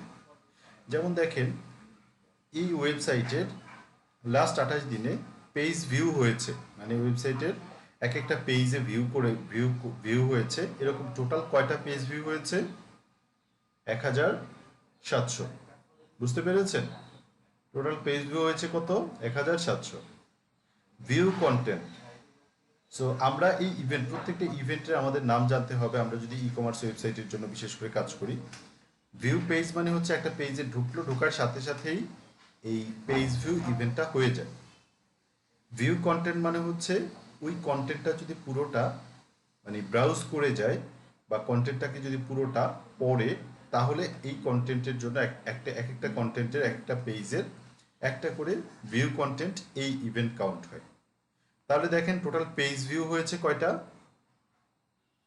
লাস্ট 28 দিনে? 1700। কন্টেন্ট ভিউ হয়েছে কত? ভিউ কন্টেন্ট হয়েছে কত? 1100। এই 1100 মানুষের মধ্যে কতজন অ্যাড টু কার্ট বাটনে ক্লিক করেছে? 63 জন। ইনিশিয়েট চেকআউট মানে অ্যাড টু কার্টে নেওয়ার পরে মানে চেক আউট করার জন্য বা প্রোডাক্ট কেনার জন্য চেক আউট বাটনে ক্লিক করেছে কতজন? 26 জন। এরপরে চেক আউট বাটন থেকে ভিউ কার্ট মানে তার যে এখনই সে ফাইনাল স্টেপে যাবে, এই জন্য কার্টে ক্লিক করে কার্টটা দেখেছে যে সে যে প্রোডাক্টগুলো চাচ্ছে সেই প্রোডাক্টগুলো ঠিক আছে কিনা, এরকম কয়জন? 26 জন। মানে ইনিশিয়েট চেকআউটে যারা গেছে তারাই আবার ভিউ কার্টেও গেছে। এদের মধ্যে প্রোডাক্ট পারচেজ করছে কতজন? 16 জন। এরপরে প্রোডাক্ট পারচেজ করছে 16 জন, এর মধ্যে আবার পেমেন্ট সিস্টেম ইনফো অ্যাড করেছে 10 জন। বাকি 6 জন পেমেন্ট সিস্টেম অ্যাড করে নাই। এই ব্যাপারটার ব্যাখ্যাটা কি? কারণ 16 জন যদি পারচেজ করে থাকে, কেন 10 জন পেমেন্ট ইনফো দিয়েছে আর বাকি 6 জন কেন পেমেন্ট ইনফো দেয় নাই? কেউ বলতে পারবেন এটা ব্যাখ্যাটা? হ্যাঁ, বাকিটা হয়তো ক্যাশ অন ডেলিভারিতে। না, এটা ক্যাশ অন ডেলিভারি না। সো বাকিদের যেটা আছে, ধরেন আপনি যদি একটা পেমেন্ট ইনফো একটা অ্যাকাউন্টের এগেনস্টে করে ফেলেন, ওই পেমেন্ট ইনফোটা কিন্তু অটোমেটিকভাবে সেভ হয়ে থাকে। সো আপনি যদি আবার সেকেন্ড টাইম যদি আবার কোনো প্রোডাক্ট পারচেজ করতে যান, ওই পেমেন্ট ইনফোটা অ্যাক্টিভ থাকবে, ওইটা দিয়েই আপনাকে দ্বিতীয়বার কিন্তু নতুন করে অ্যাড পেমেন্ট ইনফো বসাতে হবে না। আমার কথা বুঝতে পেরেছেন? তাহলে বাকি যে 6টা ওই 6জন Previous। আগেই প্রোডাক্ট কিনছে, আগেই প্রোডাক্ট কিনছে, হ্যাঁ আগেই প্রোডাক্ট কিনছে, বাকি সেই কারণে 6টা এখানে শো করতেছে। যে সেই জন্য হচ্ছে ওরা আবার নতুন করে আর অ্যাড পেমেন্ট বসাতে হয় নাই, বুঝতে পেরেছেন? পেমেন্ট মেথড নতুন করে তাদের আর অ্যাড করতে হয় নাই। আর বাকি যে 10জন হচ্ছে একেবারে ফ্রেশ, মানে নতুন কাস্টমার, তারা পেমেন্ট তাদের হচ্ছে কার্ড অ্যাড করেছে, অ্যাড করে পারচেজ করেছে। এই দুটার মধ্যে পার্থক্যটা বুঝতে পেরেছেন? জি স্যার। এরপরে হচ্ছে শেষে হচ্ছে সার্চ। সার্চ মানে হচ্ছে যে প্রোডাক্ট পেজে যে কতজন কোনো একটা স্পেসিফিক প্রোডাক্ট লিখে সার্চ করেছে, ঠিক আছে? এরকম মানুষের সংখ্যা হচ্ছে 6। আচ্ছা, আমরা এইটা বাদ রাখি, মূলত এই পর্যন্ত। দেখেন আপনার জন্য, ধরেন আপনার এটা হচ্ছে একজন কাস্টমারের, এই কাস্টমার প্রায় প্রত্যেক মাসে একটা টাইমে খরচ করতো $5,000 $6,000 অ্যাডের পেছনে, ঠিক আছে? এখন আর ও এই অ্যাড অ্যাকাউন্টটাকে ব্যবহার করছে না, যে কারণে এখানে আপনার পিক্সেল বা এই জিনিসগুলো কম কম দেখতে পাচ্ছেন, ঠিক আছে? কোনো একটা টাইমে ও ব্যবহার করত, তখন এখানে প্রচুর ডাটা ছিল, কিন্তু সে এখন অন্য একটা অ্যাড অ্যাকাউন্ট ব্যবহার করে, যে কারণে আমি এই ডাটাগুলো দেখাচ্ছি আপনাদেরকে। যদিও এরকম মানে কারো ডাটা কারোর সাথে শেয়ার করাটা একেবারেই ঠিক না। সো তারপরেও আপনাদের যেহেতু প্র্যাকটিক্যাল আইডিয়া না পেলে আপনারা বুঝবেন না ব্যাপারগুলো, সেই জন্য আমি এই পুরো ব্যাপারগুলো ক্লিয়ার করলাম। এখন আপনারা বলেন তো, যে আপনি যদি রিটার্গেট করতে চান, মানে নতুন করে আপনার কোনো একটা অ্যাকশন ওয়াইজ আপনি টার্গেট করতে চান, আপনার জন্য এই অডিয়েন্সরা, মানে এদেরকে টার্গেট করলে আপনি সবচেয়ে ভালো রেজাল্ট পাবেন, নাকি এদেরকে টার্গেট করলে সবচেয়ে ভালো রেজাল্ট পাবেন? কোন ইভেন্টটা আপনার জন্য খুব ভালো ইভেন্ট, আর কোন ইভেন্টটা তুলনামূলকভাবে অত ভালো ইভেন্ট না? View content. জি, ভিউ কাট। কোনটা, এই যে ভিউ কাটে নাকি যে এইটা? না ভিউ কাটে, view cart. View content. View cart মানে আমরা আসলে যত নিচের দিকে যাব তত আমাদের এই ইভেন্টগুলো কিন্তু খুবই মূল্যবান, বুঝতে পেরেছেন? আপনার ওয়েবসাইটে যদি এরকম 5,000 মানুষের ইভেন্ট থাকে, যেই 5,000 মানুষ আপনার ওয়েবসাইট থেকে পারচেজ করেছে, সো ধরেন পারচেজ করেছে ওরা বেবি প্রোডাক্ট, ঠিক আছে? ধরেন বেবি ডায়াপার পারচেজ করেছে, তার মানে আপনি তো কনফার্ম যে ওদের সবার কি আছে, বেবি আছে। এখন আপনি কি তাদের কাছে যদি বেবি লোশন প্রমোট করেন এই 5,000 জনের কাছে, তাহলে এটা অনেক বেশি কার্যকর হবে না? আমার কথা বুঝতে পারছেন? জি জি। তাহলে এই ইভেন্টগুলো আপনার জন্য বেশি মূল্যবান নাকি এই ইভেন্টগুলো? অবশ্যই এই ইভেন্টগুলো, কারণ হচ্ছে ভিউ কন্টেন্ট এর মধ্যে অনেক মানুষ আছে যারা আগ্রহ, আবার যাদের আগ্রহ না তারাও ভুলভালভাবে ক্লিক করে ফেলেছে, কিন্তু এই পারচেজ পর্যন্ত তো আসলে মানে যে কেউ যায় নাই। যে সিরিয়াস কাস্টমার, যে আসলে নিয়মিত কেনাকাটা করে, সেই কিন্তু পারচেজ পর্যন্ত গেছে। এবং যে একবার আপনার কাছ থেকে পারচেজ করেছে, আপনি যদি তাদেরকে যদি তাদের এক্সপিরিয়েন্সটা যদি ভালো হয়ে থাকে আপনার সাথে, তাহলে ডেফিনেটলি সে অন্য একটা প্রোডাক্ট দেখলেও আবারও পারচেজ করবে আপনার কাছ থেকে, বুঝতে পেরেছেন? সো এগুলো হচ্ছে ইভেন্ট।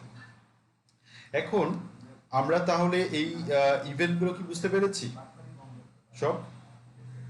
এই প্রত্যেকটা ইভেন্ট কিন্তু আমরা যে সেট আপ করেছি না, অটোমেটিকভাবে আপনার এই ইভেন্টগুলো কাজ করবে। মানে ইভেন্ট দুই ধরনের হয়, একটা হচ্ছে কাস্টম ইভেন্ট আর একটা হচ্ছে স্ট্যান্ডার্ড ইভেন্ট। একটা পিক্সেল সেট আপ করার পর ফেসবুক অটোমেটিকভাবে যে ইভেন্টগুলো আপনার জন্য তৈরি করে দিচ্ছে, সেই ইভেন্টগুলোকে বলা হয় স্ট্যান্ডার্ড ইভেন্ট। তাহলে এই যে এখানে যে ইভেন্টগুলো আমরা দেখতে পাচ্ছি, এগুলো প্রত্যেকটাই হচ্ছে স্ট্যান্ডার্ড ইভেন্ট। মানে হচ্ছে এই ইভেন্টগুলো কিন্তু ফেসবুক নিজেই আমাদের জন্য তৈরি করে দিয়েছে, যে অ্যাড টু কার্টে কতজন যাচ্ছে, ওদের ডাটাটা এইটা। ভিউ কার্টে হ্যাঁ অটোমেটিক সেট হবে। এক্স্যাক্টলি, এগুলো অটোমেটিক সেটআপ হয়ে যায়। এবং আরো একটা ব্যাপার আছে, সেটা হচ্ছে আমার এই ওয়েবসাইটটা একটু দেখেন তো, এইটাতে কিন্তু এই add to cart, check out এরকম কোনো কিছু আছে এখানে? না না।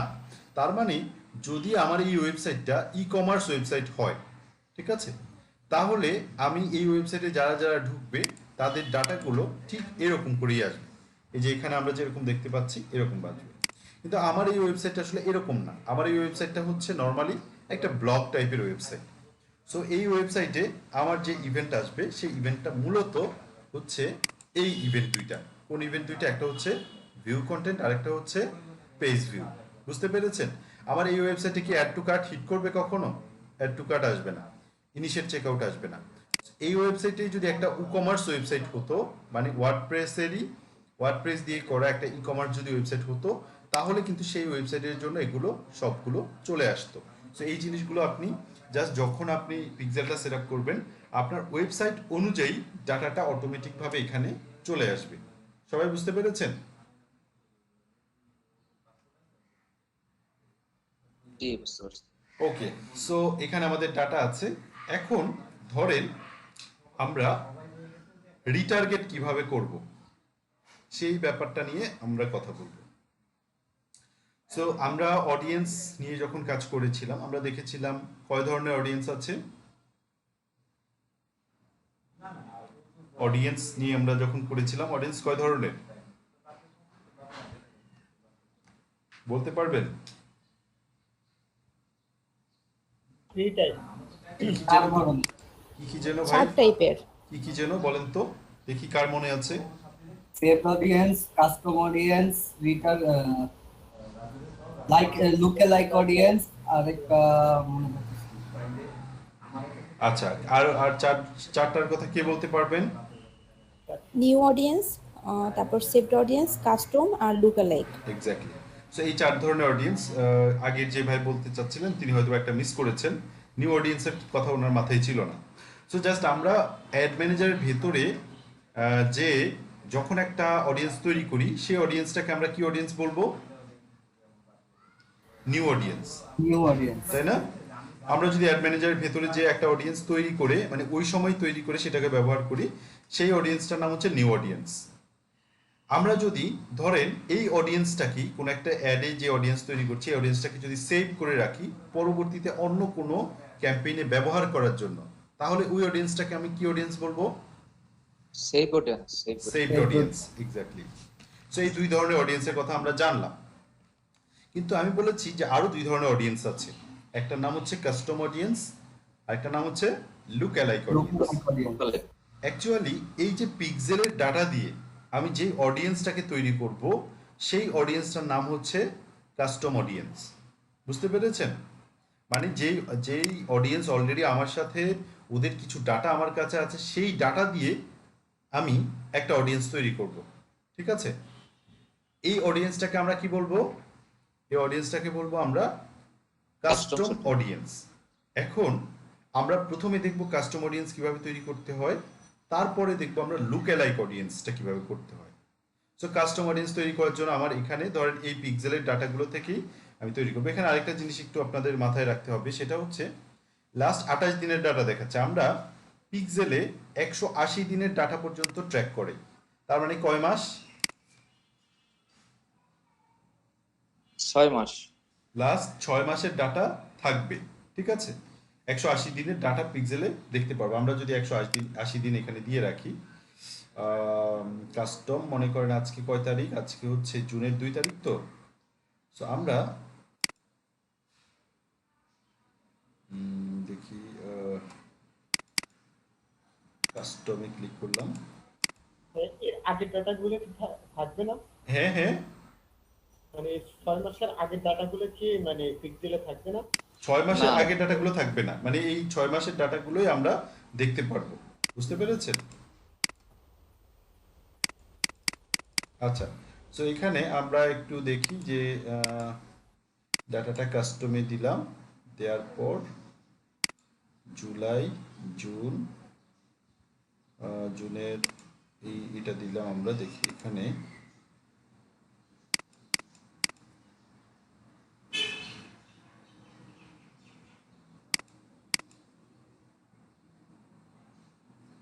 Start with today, okay today রাখলাম। আর এখান থেকে আমরা এটা হচ্ছে জুলাইয়ের, আজকে হচ্ছে জুলাইয়ের কয় তারিখ? 3 তারিখ না? সো আমরা এখানে এখন ধরেন আমরা এই ডাটাটা এখানে শো করতেছে আসলে 28 দিনের ডাটা। সো আমরা যখন কাস্টম অডিয়েন্স করব মানে তখন আমরা এই কত দিন যেন বললাম, 180 দিন, 180 দিনের ডাটা আমরা এখান থেকে ম্যানেজ করতে পারবো। ঠিক আছে, সেটা কিভাবে করব আমি একটা কাস্টম অডিয়েন্স এখন আপনাদের করে দেখাচ্ছি। 22 জানুয়ারির 3 তারিখ। হ্যাঁ, যেমন আমরা এই জায়গায় ক্লিক করব, কোথায়? ক্রিয়েট বাটনে। ক্রিয়েট বাটনে ক্লিক করার পর আমার এখানে দেখেন কয়েকটা জিনিস চলে আসছে। একটা হচ্ছে ক্রিয়েট অ্যাড, আমাকে বলতেছে তুমি এখান থেকে এই ডাটা ব্যবহার করে ডিরেক্ট একটা অ্যাড তৈরি করো। আরেকটা হচ্ছে ক্রিয়েট কাস্টম অডিয়েন্স, দেখতে পাচ্ছেন?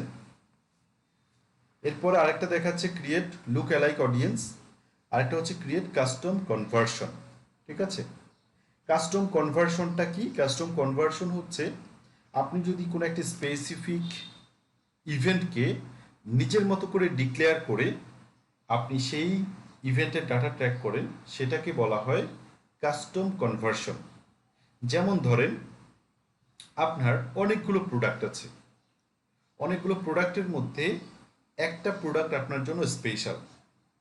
যেই প্রোডাক্ট পেজে যে কয়জন পারচেজ করে সেই ইভেন্টটাকে আপনি ট্র্যাক করতে চাচ্ছেন এবং সেটাকে আপনি কাস্টম কনভার্সন হিসেবে ডিক্লেয়ার করতে চাচ্ছেন। সো ওই জিনিসটাকে মানে আপনি যেই ইভেন্টকে নিজের মতো করে তৈরি করবেন, যেটা স্ট্যান্ডার্ড ইভেন্ট না, সেই ইভেন্টগুলোকে আমরা বলবো কি বলবো? Custom conversion.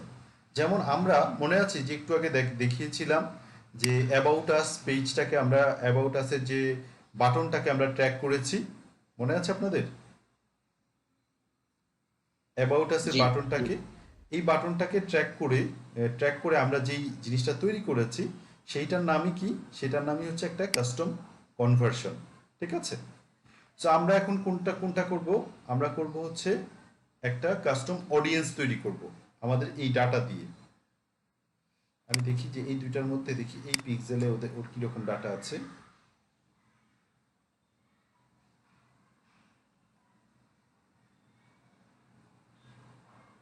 এখানে ডাটা নাই, সো এখানেই আর যেগুলো আছে এগুলো দিয়ে আমি এক্সাম্পল হিসেবে আপনাদেরকে দেখাচ্ছি।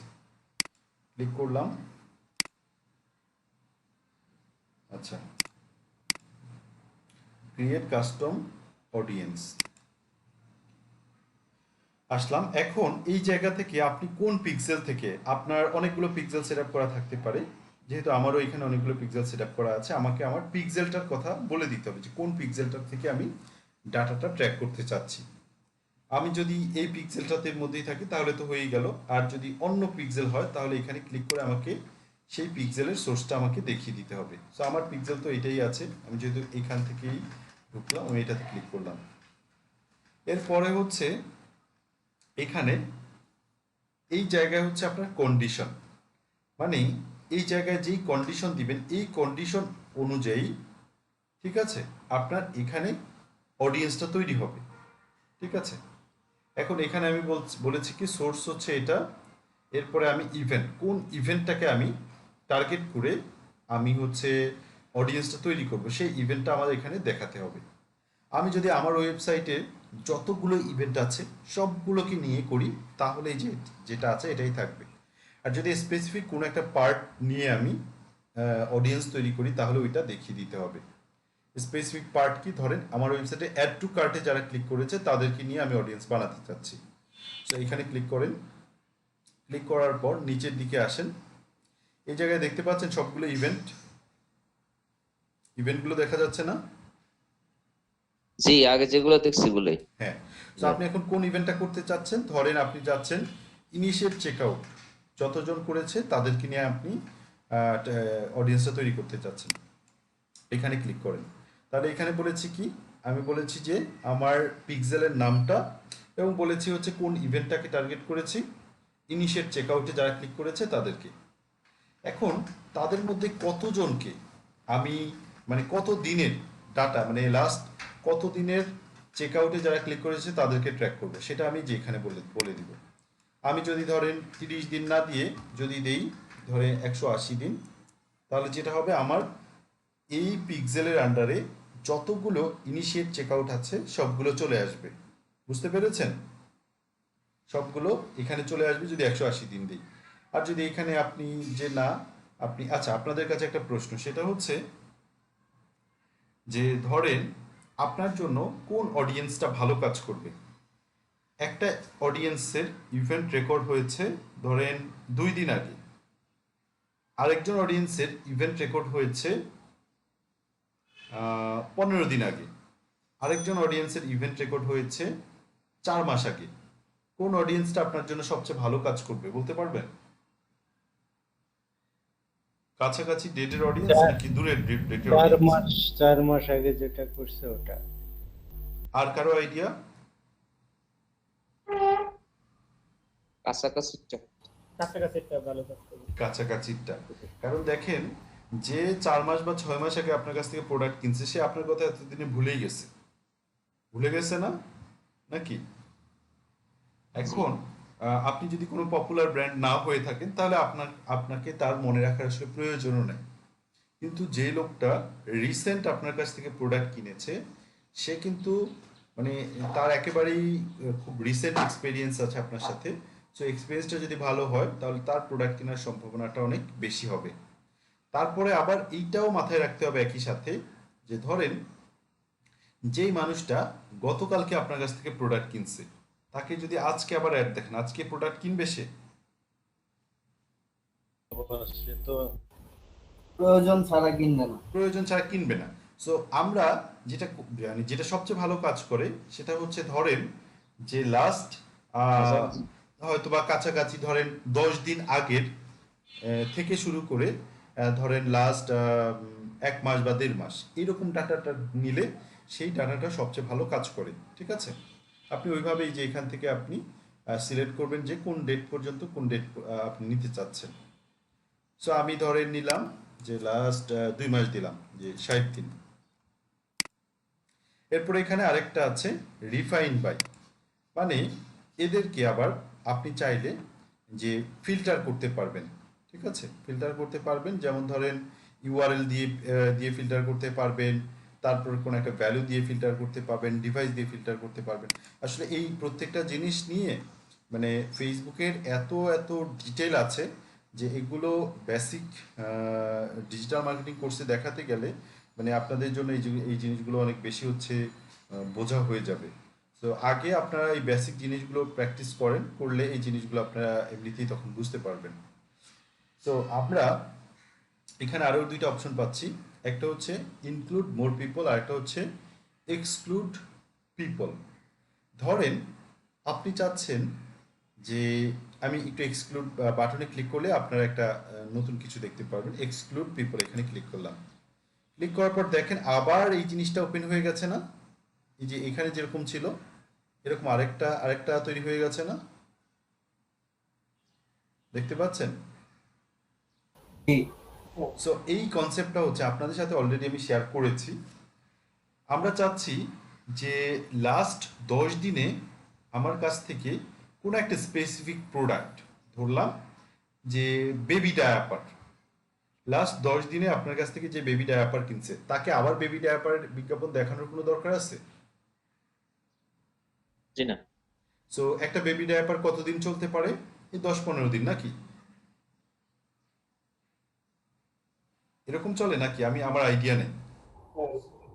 সো হয়তো বা এরকমই হতে পারে। ধরলাম যে 10 দিনের মধ্যে যে আজকে বেবি ডায়াপারটা কিনেছে তার আর আগামী 10 দিনের মধ্যে এই জিনিসটা কেনার প্রয়োজন নাই। এরকম যদি কেস হয় তাহলে যেটা করবেন এখানে আপনি একটা রেঞ্জ দিবেন যে কত দিন পর্যন্ত আপনি ইভেন্টটাকে আপনি নিতে চাচ্ছেন, আর এইখানে দিয়ে দিবেন যে যেই মানুষগুলো রিসেন্ট একেবারে খুব রিসেন্ট আপনার কাছ থেকে প্রোডাক্ট কিনেছে, আবার সেই প্রোডাক্টের জন্যই কিন্তু আপনি এই অডিয়েন্সটা তৈরি করতেছেন, তারা তো আবার নতুন করে আপনার কাছ থেকে প্রোডাক্টটা কিনবে না, তাদেরকে এখান থেকে বাদ দিয়ে দিবেন। আমার কনসেপ্টটা বুঝতে পেরেছেন? তার মানে আমরা এখানে যদি দিয়ে রাখি লাস্ট 2 মাস, এখানে আমরা দিয়ে রাখবো যে লাস্ট 2 মাসের মধ্যে প্রথম 10 দিন ছাড়া। বুঝতে পেরেছেন সবাই? হ্যালো,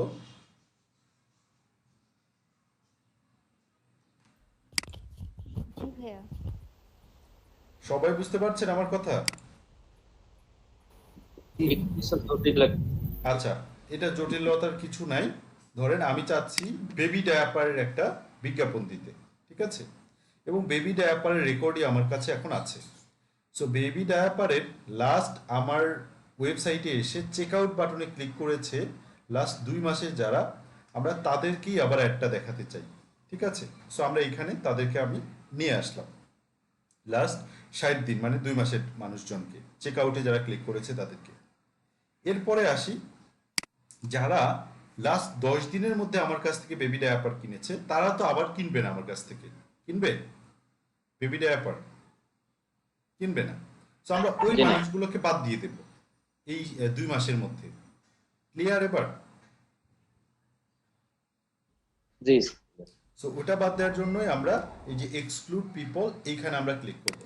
এখানে ক্লিক করলে করে এই যে দেখেন আবার আমি এখান থেকে বলতেছি যে এই ইভেন্ট, এবং এখানে হচ্ছে কোনটা যেন বাটন ছিল আমার, ইনিশিয়েট চেক আউট। লাস্ট কতদিন আমার কাছ থেকে প্রোডাক্ট কিনছে তাদেরকে বাদ দেব, লাস্ট 10 ষাট দিন। দিন 10 দিন 10 আগে। দিন 10 দিন মানে 10 দিনের মধ্যে যারা প্রোডাক্ট কিনেছে তারা ছাড়া 2 মাসের মধ্যে যারাই ইনিশিয়েট চেক আউটে ক্লিক করেছে আমরা তাদেরকে ইনক্লুড করলাম। অথবা এখানে আমরা এই ইভেন্টটা না দিয়ে আমরা এখান থেকে দিতে পারি পারচেজ ইভেন্টটা, মানে লাস্ট 10 দিনের মধ্যে আমার কাছ থেকে যারা পারচেজ করেছে এই প্রোডাক্টটা তাদেরকে আমরা বাদ দিয়ে বাকি যারা ইনিশিয়েট চেক আউটে ক্লিক করেছে 60 দিনের মধ্যে তাদেরকে আমি ট্র্যাক করেছি। সবাই বুঝতে পেরেছেন এবার? ওকে, সো আমি এভাবে অডিয়েন্সটাকে আমি ডিজাইন করলাম। এখন এই অডিয়েন্সে একটা নাম দেব। সো নাম দেব, এটা আমি যেই ইভেন্টকে আমি ট্র্যাক করতেছি সেই ইভেন্ট ওয়াইজ দেওয়াটাই বেটার, তাহলে আমার জিনিসটা মনে থাকবে। আমার এই ইভেন্টটা কোনটা ছিল? ইনিশিয়েট চেক আউট নাকি? আচ্ছা ভাইয়া, হ্যাঁ। শুধু প্রোডাক্ট অনুযায়ী আমরা করতে চাই, এখানে তো আসলে ইভেন্ট আসছে, আমরা যদি প্রোডাক্ট হ্যাঁ। মানে যে কোনো প্রোডাক্ট আমরা যারা এই প্রোডাক্টে ক্লিক করছে, শুধু এই প্রোডাক্ট যারা মানে ভিউতে বা ভিউ কার্ডে ঢুকছে এই প্রোডাক্টের জন্য, সেটা নিয়ে আসলে এবার মানে এখানে কিভাবে সম্ভব? আচ্ছা আচ্ছা, সেটা আমি শেয়ার করতেছি, একটু জাস্ট ওয়েট করেন। আগে এটা একটু শেষ করে নিচ্ছি, তারপরে আমি এটা নিয়ে কথা বলতেছি। সো এরপরে আসি যে আমি ধরেন এখন এখানে এখন অডিয়েন্সে একটা নাম দেব। অডিয়েন্সের নাম দিলাম ধরেন এটা কি জন্য ছিল আমার ইয়াটা, initial check out. Initiate check out. Initiate check out না নাকি কি ছিল? হ্যাঁ,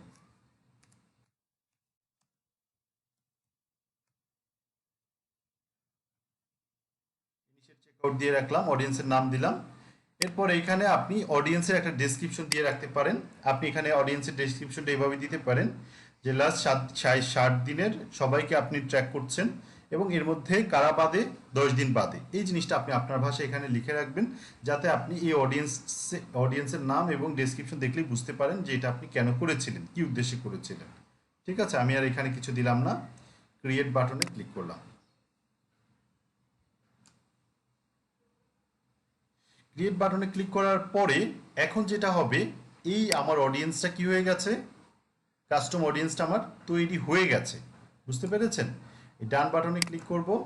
আচ্ছা, এখন আসি যে এই যে অডিয়েন্সটা আমার তৈরি হয়ে গেছে, সো এই অডিয়েন্সটা আমি এই অ্যাড ম্যানেজারের মধ্যে যখন যাব তখনই আমি দেখতে পারবো। সো এবার আসি যে অডিয়েন্সের ব্যাপারে আরও কিছু কথা আপনাদের শেয়ার করতে হবে। সেটা হচ্ছে অডিয়েন্সটা তো আমি এখানে পিক্সেলের ডাটা অনুযায়ী আমি তৈরি করলাম, করার সাথে সাথে এই অডিয়েন্সটা পাবেন না আপনি।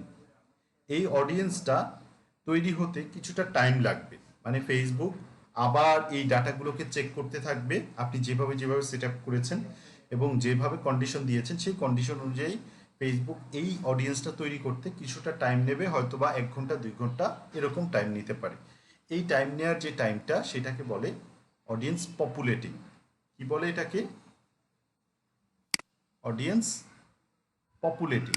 বুঝতে পেরেছেন? আমরা এখন আসি যে আচ্ছা, এবার আপনার প্রশ্নটার উত্তর দিচ্ছি। দেওয়ার আগে আমরা একটু অডিয়েন্সটাতে যে একটু অডিয়েন্সটা দেখে আসি যে আমরা যে অডিয়েন্সটা তৈরি করলাম সেই অডিয়েন্সটার অবস্থা কি। আমাদের সমস্ত অডিয়েন্সগুলো আমরা এইখানে পাবো। কোথায় পাবো? এই যে অডিয়েন্স, অডিয়েন্স নামে আলাদা একটা বার ছিল এখানে, এখন হয়তো ওটা উঠিয়ে ফেলেছে ফেসবুক। এই যে অডিয়েন্সেস, ক্লিক করলাম।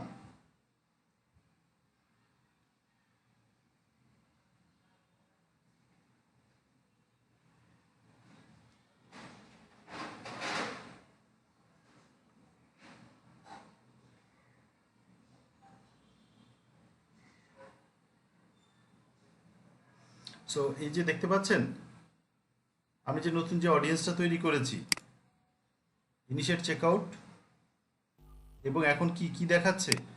পেন্ডিং। পেন্ডিং। পেন্ডিং মানে এই অডিয়েন্সটা তৈরি করতেছে, আমি যেভাবে বলছি সেভাবে তৈরি করতেছে, এবং এবং সেই অডিয়েন্সটা এখানে হচ্ছে। ঠিক আছে, এটা রেডি হয়ে গেলে এরকম আপনাকে এক্সাক্ট ফিগারটা দেখাবে যে এই অডিয়েন্সটা কতটুকু। বুঝতে পেরেছেন অডিয়েন্স কিভাবে তৈরি করতে হয়? ঠিক আছে, এবার আমি আচ্ছা এই পার্টটা শেষ হলে আমি কিন্তু এরপরে যাব যে কোনো একটা স্পেসিফিক প্রোডাক্টকে বা কোনো একটা স্পেসিফিক পেজকে টার্গেট করে কিভাবে এই কাজটা করবেন সেটা আমি দেখাবো। তো এই পার্টটা কি হয়ে গেছে? বুঝতে পেরেছেন? জি স্যার। ওকে, সো এটা আমি এখান থেকে এবার কেটে দেই, ডিলিট করে ফেলি এই অডিয়েন্সটা। এই অডিয়েন্সটা তো আমি এমনি এমনি তৈরি করেছি। চেক, ক্লিক করলাম, ক্লিক করে আমরা অডিয়েন্সটা কি আমরা যখন অ্যাড যখন দেই আমাদের অ্যাড ম্যানেজার থেকে, হ্যাঁ, তখন কি আমরা এই অডিয়েন্সটা মানে এই অডিয়েন্সটাকে আপনারা দেখতে পারবেন ওখানে। আপনি যদি ওখানে কি তৈরি করতে পারবো ওখান থেকে সরাসরি? না না না, এই অডিয়েন্সটা কিন্তু আপনার অলরেডি তৈরি হয়ে গেছে। মানে যে এখন আপনি যে অডিয়েন্সটা তৈরি করেছেন, এই অডিয়েন্সটা এখন আপনার সেভের মধ্যে চলে আসবে। আচ্ছা, আমি যদি ওখান থেকে যদি না করি, সরাসরি কি ওখান থেকে আমি তৈরি করতে পারবো? সরাসরি ওখান থেকে আপনি এই অডিয়েন্সটা এই অডিয়েন্সটা তৈরি আপনার এখান থেকেই করতে হবে, ওখান থেকে করতে পারবেন না। আচ্ছা ভাই, বুঝতে পেরেছেন? অডিয়েন্সটাকে আগে এখান থেকে তৈরি করলে আপনি ওখানে ব্যবহার করতে পারবেন আর কি। ঠিক আছে, ওকে। সো আমার অডিয়েন্সটার ব্যাপারে হলো। এবার আসছি যে কোনো একটা স্পেসিফিক, এই যে দেখেন এখানে আমরা লুকঅ্যালাইকের কথা এখন পর্যন্ত যাই নাই। হ্যাঁ, এখানে দেখেন ওদের যে অডিয়েন্সগুলো, এদের সব বেশিরভাগই হচ্ছে কি লুকঅ্যালাইক, দেখতে পাচ্ছেন না? জি, লুকঅ্যালাইকের প্রসঙ্গে আমরা একটু পরে আসব। সো আমরা দেখি ওদের কোনো একটা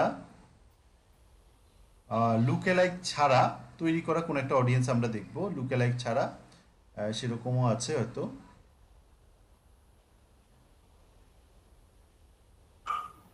লুকঅ্যালাইক অডিয়েন্সটা বেশি চলে। হ্যাঁ, লুকঅ্যালাইক অডিয়েন্সটা সবচেয়ে বেশি ব্যবহার হয়। হ্যাঁ, কোন একটা ওয়েবসাইটে ঢুকলাম কি মানে এই রিলেট আরেকটা ওয়েবসাইটের প্রোডাক্ট আমাদেরকে দেখায়। হ্যাঁ, এটা তো মানে লুকঅ্যালাইক অডিয়েন্স।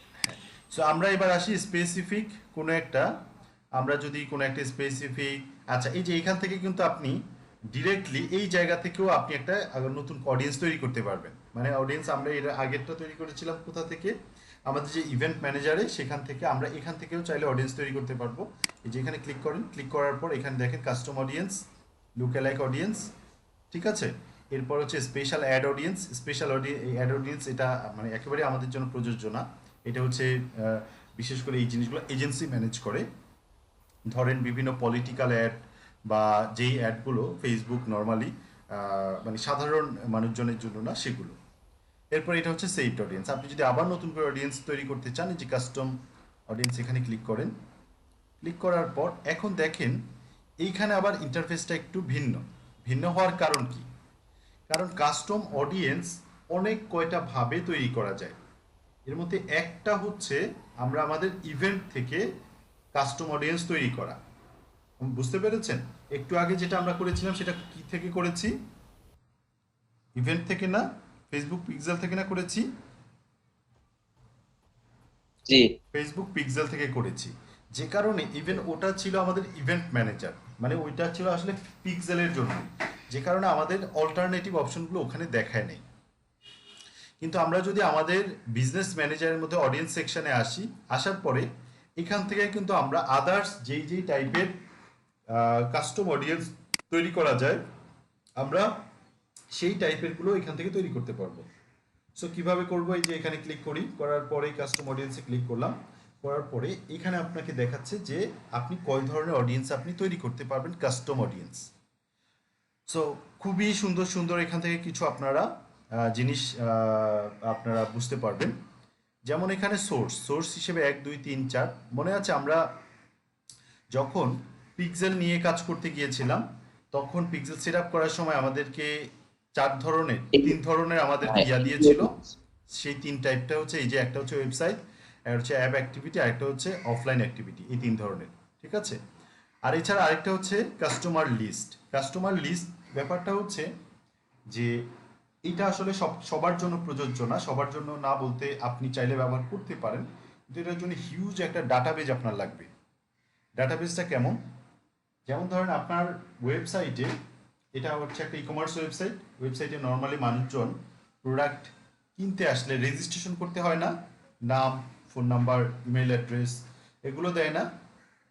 সো এগুলো দিল, এই জিনিসগুলোই আপনার ডাটাবেজে একটা টাইম পরে এসে দেখা গেল যে 10,000 মানুষের এই ইনফরমেশনগুলো আপনার কাছে আছে। ঠিক আছে, এখন আপনি যদি এই 10,000 মানুষ দিয়ে, মানে আপনার কাছে অন্য পিক্সেল অন্য সব কিছু বাদ দিয়ে দিলেন, আপনি এই 10,000 মানুষের যে ডাটাটা আছে, ইমেল অ্যাড্রেস আছে, নাম আছে, ফোন নাম্বার আছে, এইটা দিয়েও কিন্তু আপনি একটা অডিয়েন্স তৈরি করতে পারবেন। ঠিক আছে, যেটা হচ্ছে আমরা রেজিস্ট্রেশন ফর্ম বা রেজিস্ট্রেশনের মাধ্যমে যেই ডাটাগুলো পাই, সেই ডাটাগুলোর মাধ্যমে আমরা অডিয়েন্স তৈরি করতে পারবো। এই অডিয়েন্সটা হচ্ছে এখান থেকে তৈরি করতে হয় কাস্টমার লিস্ট হিসেবে। এখন ছোটোখাটো প্রতিষ্ঠান হলে মানে এটা কিভাবে আসলে কাজ করে, এটা কাজ করে কি, ধরেন এই যে 5,000 বা 10,000 মানুষের ইমেল অ্যাড্রেস, ফোন নাম্বার আছে, এই ফোন নাম্বার দিয়ে আপনি যখন অডিয়েন্সটা তৈরি করবেন, ফেসবুক কি করবে, এই ফোন নাম্বারগুলোর মধ্যে যেই ফোন নাম্বার দিয়ে ফেসবুক খোলা এরকম অ্যাক্টিভ আছে, সেই ফোন নাম্বারের আইডিগুলো খুঁজে বের করবে। যে ইমেলগুলো আপনি এখানে দিয়েছেন, এই ইমেলের রেসপেক্টে ফেসবুকের সাথে কানেক্টেড এইরকম ইমেলগুলো, আইডিগুলোকে খুঁজে বের করবে। আমার কথা বুঝতে পারতেছেন? হ্যালো, জি স্যার। এখন সমস্যা যেটা হয় যে এইটা একটা স্যাম্পল সাইজ, মানে আপনার অনেক বড় একটা ডাটা লাগে, ওই ডাটা থেকে হয়তো বা যোগ বিয়োগ করে ফাইনালি ফেসবুক যে মানে ডাটা তৈরি করতে পারে। আপনি 10,000 মানুষের লিস্ট দিয়ে দিলেন, ওখান থেকে হয়তো বা শেষ পর্যন্ত ফেসবুক 300 বা 400 বা 500 মানুষের ভ্যালিড ইনফরমেশন কালেক্ট করতে পারলো, যেই মানুষগুলোর ফেসবুকে আছে। বুঝতে পেরেছেন? এটার কারণ কি, এটা আমেরিকার ক্ষেত্রে খুব ভালো কাজ করে বা উন্নত দেশগুলোতে, কিন্তু আমাদের বাংলাদেশের ক্ষেত্রে কাস্টমার লিস্টটা সেইভাবে কাজ করে না। না করার কারণ হচ্ছে আমাদের এক একজনের 3টা 4টা করে ফোন নাম্বার থাকে, মোবাইল নাম্বার থাকে, আমাদের এক একজনের 3টা 4টা করে ইমেল অ্যাড্রেস থাকে। সো যেটা হয়, আমরা ফেসবুকে একটা ইমেল ব্যবহার করি আর বিজনেস বা অন্যান্য পারপাসে আরেকটা ইমেল ব্যবহার করি, এবং আমাদের বেশিরভাগ মানুষেরই ফেসবুকে যে ইমেলটা আছে দেয়া আছে, সেই ইমেলটা আমরা ব্যবহার করি না বাস্তবে, এটা বেশিরভাগ ক্ষেত্রেই হয়। তো সেক্ষেত্রে আমরা যদি এই ডাটাটাকে উপর ডিপেন্ডেন্ট থাকি, তাহলে যেটা হবে যে আমাদের বাংলাদেশের ক্ষেত্রে এই ডাটা ওয়াইজ বা কাস্টমার লিস্ট ওয়াইজ আপনি যদি টার্গেটিং করেন, খুব কম মানুষ, যেমন ধরেন আপনি 1 লাখ মানুষের ডাটা দিয়ে হয়তো আপনি এখান থেকে 5,000 মানুষ আপনি খুঁজে পেতে পারেন। বুঝতে পেরেছেন ব্যাপারটা? তারপরও এখন এত ডাটা তো আপনি যদি স্মল বিজনেস ওনার হন, আপনার কাছে তো এই যে এরকম 1 লাখ 2 লাখ এরকম মানুষের ডাটা থাকবে না।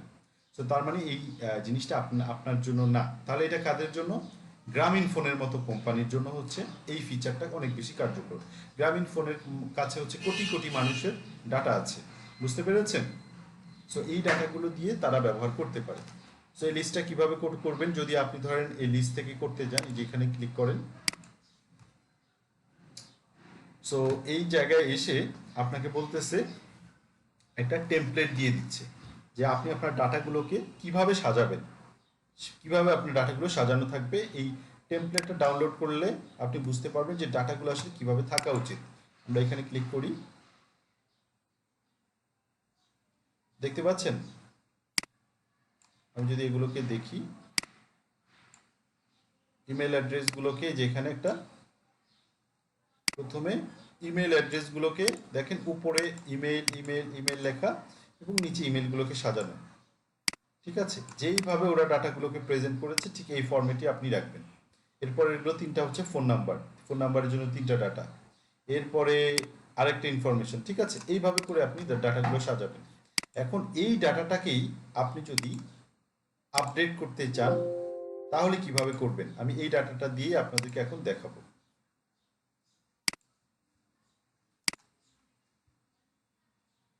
সেভ ক্লিক করি, CSV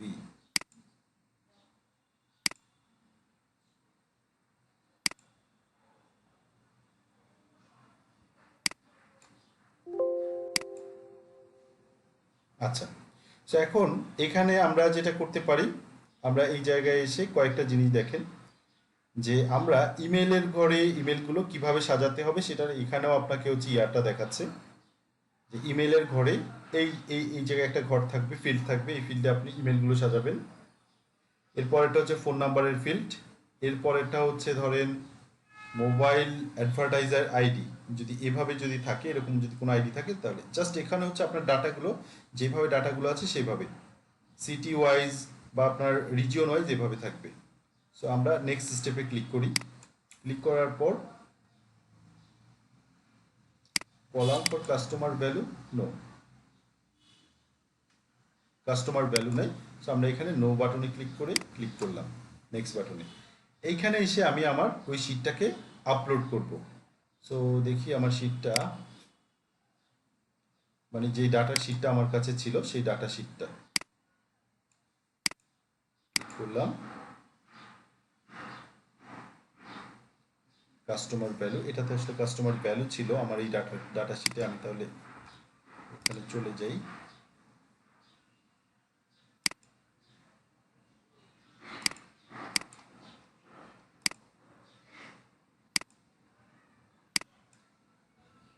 আচ্ছা আচ্ছা আরেকটা কাজ করতে পারেন, এখানে আপনি ডাটা শিটটাকেও ব্যবহার করতে পারেন। আচ্ছা আমি এখান থেকে যে ফাইলটা ডাউনলোডে ছিল ওটাকেই দিয়ে রাখি, you have updated list include customer value but customer audience, আচ্ছা এটা সমস্যা নাই। আমরা হচ্ছে কপি পেস্টও করতে পারবেন, যে এখানে পেস্ট ক্লিক করলে আপনি কপি পেস্টও করতে পারবেন, আমি সেটা পরে দেখাচ্ছি।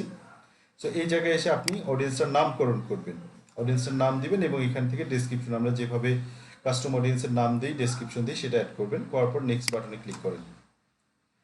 নেক্সট বাটনে ক্লিক করার পর এখানে দেখেন আপনাকে দেখাচ্ছে যে ইমেল আইডি ওয়াইজ ইমেলগুলো দেখাচ্ছে, দেখতে পাচ্ছেন?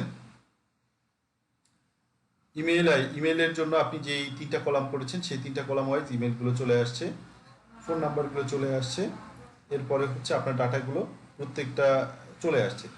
যদি এরকম হয় যে ইমেলের কলামটা ফেসবুক ধরতে পারে নাই, তাহলে আপনি এখান থেকে বলে দিতে পারবেন যে এই কলামটা ইমেলের নাকি অন্য কোনো কিছু কলাম। আপনি এখানে ক্লিক করবেন, ক্লিক করে এই জায়গা থেকে আপনাকে বলে দিতে হবে। এখন যেটা হচ্ছে যে ফেসবুক আপনার এটাকে কিন্তু ডিটেক্ট করতে পেরেছে যে এটা ইমেল ছাড়া অন্য কিছু না। সো ইমেল এটা হচ্ছে এখানে চেকমার্ক করা আছে। যদি ফেসবুক কোথাও কনফিউজ থাকে যে আপনার ডাটাটা ধরতে পারতেছে না, তখন আপনি ম্যানুয়ালি ডাটাটা দেখাই দিতে পারবেন যে এটা এজ না হয়ে এটা অন্য কিছু, ঠিক আছে? ধরেন এটা এজ না, এটা হচ্ছে এই আইডিটা। সো তাহলে এইটাতে ক্লিক করলে এই ডাটার রেসপেক্টে এইটা বুঝে নেবে, ঠিক আছে? সো আমরা নেক্সট ইম্পোর্ট অ্যান্ড ক্রিয়েট বাটনে ক্লিক করি, ইম্পোর্ট হয়ে যাচ্ছে, আপনার অডিয়েন্সটা তৈরি হয়ে গেছে, দেখতে পাচ্ছেন? অডিয়েন্সটা তৈরি হয়ে গেছে। এইভাবে হচ্ছে আমরা যেটা করতে হবে, যদি কোনো ডাটা থেকে বা লিস্ট থেকে যদি আমরা কাস্টম অডিয়েন্স তৈরি করতে চাই তাহলে ঠিক এইভাবেই করতে হবে। আমি এটাকেও বাদ দিয়ে দিচ্ছি, ডিলিট করে ফেলতেছি। এই যেখানে পপুলেটিং হচ্ছে। আচ্ছা আপনাদের কাছে কি খুব জটিল লাগতেছে জিনিসগুলো? না ভাইয়া, জি মানে ভাইয়া। মনে হচ্ছে ভাই একটা সার্টেন লেভেলের প্র্যাকটিস ছাড়া এগুলো হবে না, আয়ত্ত করা যাবে। এক্স্যাক্টলি, এগুলো আপনার সার্টেন লেভেলের প্র্যাকটিস ছাড়া, মানে আপনি তো এই ইন্টারফেসটার সাথে পরিচিত না, বুঝছেন? সো এই কারণে আপনি খুব স্বাভাবিকভাবে আপনার জন্য একটু কঠিন হবে, কিন্তু ভিডিওটা যেহেতু থাকবে, সো ভিডিও দেখে আপনি নিজেই যখন ওই জিনিসগুলোর সাথে ফ্যামিলিয়ার হয়ে যাবেন তখন আপনি আর প্রবলেম ফেস করবেন না আশা করি। থিংস আর ইন্টারেস্টিং ভাইয়া, মানে দ্যাট ইজ ভেরি, আমি অবাক হয়ে দেখতেছি জিনিসগুলো, মানে দারুণ। হ্যাঁ, এরপরে আসি, ধরেন আমরা বাকি যে অডিয়েন্সগুলো ক্রিয়েট করা যায় সেগুলোর ক্ষেত্রে আমরা কি করব, ক্লিক করলাম। এখানে দেখেন আপনি সেম ভাবে যে অ্যাপের অ্যাক্টিভিটির উপরে ট্র্যাক করতে পারবেন। আমরা পিক্সেল থেকে চলে আসি নিচের দিকে। আপনার ধরেন ওয়েবসাইট নাই, ঠিক আছে, তাহলে কি আপনি পিক্সেল বা রিটার্গেট করতে পারবেন না? অবশ্যই পারবেন। আমাদের মধ্যে একটা ভুল ধারণা আছে, সেটা হচ্ছে যে রিটার্গেট করতে হলে মাস্ট একটা ওয়েবসাইট থাকতে হবে, একটা ওয়েবসাইট ছাড়া রিটার্গেটিং অ্যাড রান করা যাবে না। কিন্তু এই ব্যাপারটা সম্পূর্ণ ভুল। মানে আপনার একটা পেজ আছে বা আপনার একটা অ্যাড অ্যাকাউন্ট আছে এবং আপনার ওই পেজে ধরেন একটা ভিডিও প্রমোট করলেন আপনি, সেই ভিডিওটাতে ধরলাম 10 লক্ষ ভিউজ আসছে, যেটা পেইড অ্যাডভার্টাইজমেন্টের মাধ্যমে আপনি এই ভিউজগুলো পেয়েছেন। এখন আপনি যদি চান যে এই ভিডিওটা যারা দেখেছে তাদের একটা সার্টেন পোর্শনকে টার্গেট করতে, সেটাও আপনি করতে পারবেন। যেমন ধরেন এই ভিডিওটার প্রথম 25 ভাগ, মানে প্রথম এই ভিডিওটার 1/3 বা 1/4 দেখেছে, এদেরকে আপনি টার্গেট করতে পারবেন। এই ভিডিওটার অ্যাটলিস্ট অর্ধেক দেখেছে, এদেরকে টার্গেট করতে পারবেন। এই ভিডিওটার অ্যাটলিস্ট 75 ভাগ দেখেছে, এদেরকে টার্গেট করতে পারবেন। এই ভিডিওটা 100% যারা দেখেছে তাদেরকেও টার্গেট করতে পারবেন। বুঝতে পেরেছেন? সো এটা কিভাবে করবেন, এই জায়গা থেকে করতে হবে। ভিডিওতে ক্লিক করলাম, নেক্সট বাটনে ক্লিক করলাম, করার পরে আমি জানি না আমার কোনো এই পেজ বা এই অডিয়েন্সের কোনো ভিডিও আছে কিনা। হ্যাঁ, অবশ্যই আছে। সো এখানে আসি। আমার এই যে দেখেন ভিডিওর ক্ষেত্রে যেই ব্যাপারগুলো আপনাদেরকে বলছি, প্রথম 25 ভাগ বা প্রথম 25% দেখছে এরকম মানুষজনকে টার্গেট করতে পারতেছেন, 50 ভাগ দেখছে তাদেরকে টার্গেট করতে পারতেছেন, 75 ভাগ দেখছে যে তাদেরকে টার্গেট করতে পারতেছেন, 95 ভাগ দেখছে তাদেরকে টার্গেট করতে পারতেছেন। অথবা যারা মাত্র প্রথম 3 সেকেন্ড অ্যাটলিস্ট দেখছে তাদেরকে টার্গেট করতে পারবেন, 10 সেকেন্ড যারা দেখছে তাদেরকেও টার্গেট করা যাবে, 15 সেকেন্ড দেখছে যারা তাদেরকেও টার্গেট করা যাবে। বুঝতে পেরেছেন কত ফিচার, কত বেশি ফিচার এখানে আছে। সো ধরেন আমরা চাচ্ছি যে আমাদের ভিডিওটা প্রথম 10 সেকেন্ড যারা দেখছে তাদেরকে টার্গেট করতে। সো ক্লিক করলাম। ক্লিক করার পর এই জায়গা থেকে আপনি ভিডিওটা চুজ করতে হবে। দেখতে পাচ্ছেন এখানে ভিডিও আছে। সো আমার এটা হচ্ছে আপনার পেজে ভিডিওটা থাকতে হবে। সো আমি ধরলাম এই ভিডিওতে আসলে ওই পরিমাণ ভিউজ খুব বেশি নাই, যেমন 3 সেকেন্ডের। আমি এইটাকেই ধরলাম নিয়ে নিলাম। আচ্ছা, পরের দেখি পরের ইয়াতে আছে কিনা। না, আর আসলে ভিডিও নাই।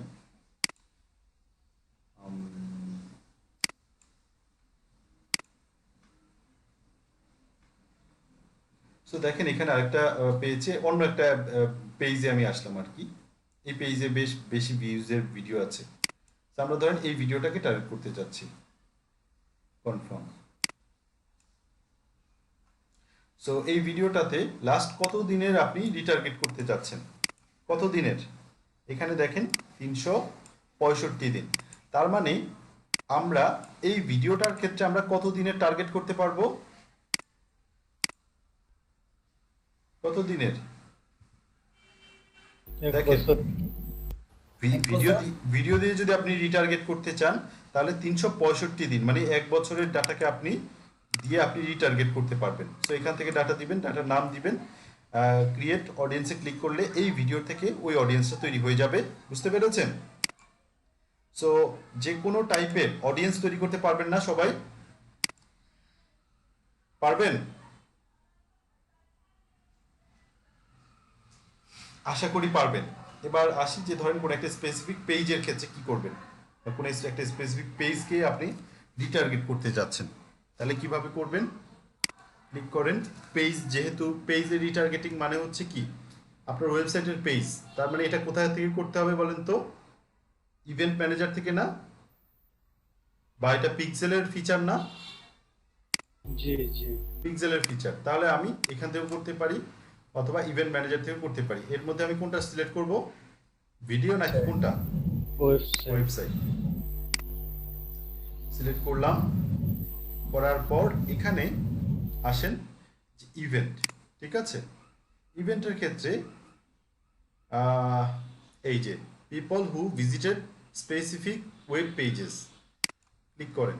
ক্লিক করার পর এই জায়গায় এসে আপনি এখানে কত দিনের, ধরেন একটা পেজ আছে যে দারাজের একটা পেজে যে কজন ভিজিট করেছে বা ওদের ওয়েবসাইটের কোনো একটা পেজে যে কজন ভিজিট করেছে তাদেরকে আপনি টার্গেট করতে চাচ্ছেন। তো এখানে ইউআরএল ওয়াইজ আপনি যদি টার্গেট করেন, ইউআরএল এর মধ্যে এখানে 3টা পার্ট থাকবে। একটা হচ্ছে কন্টেইনস, একটা হচ্ছে ডাজ নট কন্টেইনস, আর একটা হচ্ছে ইকুয়ালস। আমরা কখনো ইকুয়ালসেও দেব না, কখনো এটাতেও দেবো না, আমরা দেবো কন্টেইনসে। তার মানে যেই ইউআরএল এর মধ্যে, ঠিক আছে, এখন আপনি যেই ইউআরএলটা দিবেন সেই ইউআরএল এর মধ্যে একটা স্পেসিফিক জিনিস থাকলে সেইটাকেই ওরা টার্গেট করবে। আমি এবার একটা ই কমার্স ওয়েবসাইটে যাই, যেমন ধরেন দারাজ.com। দারাজে আসলাম,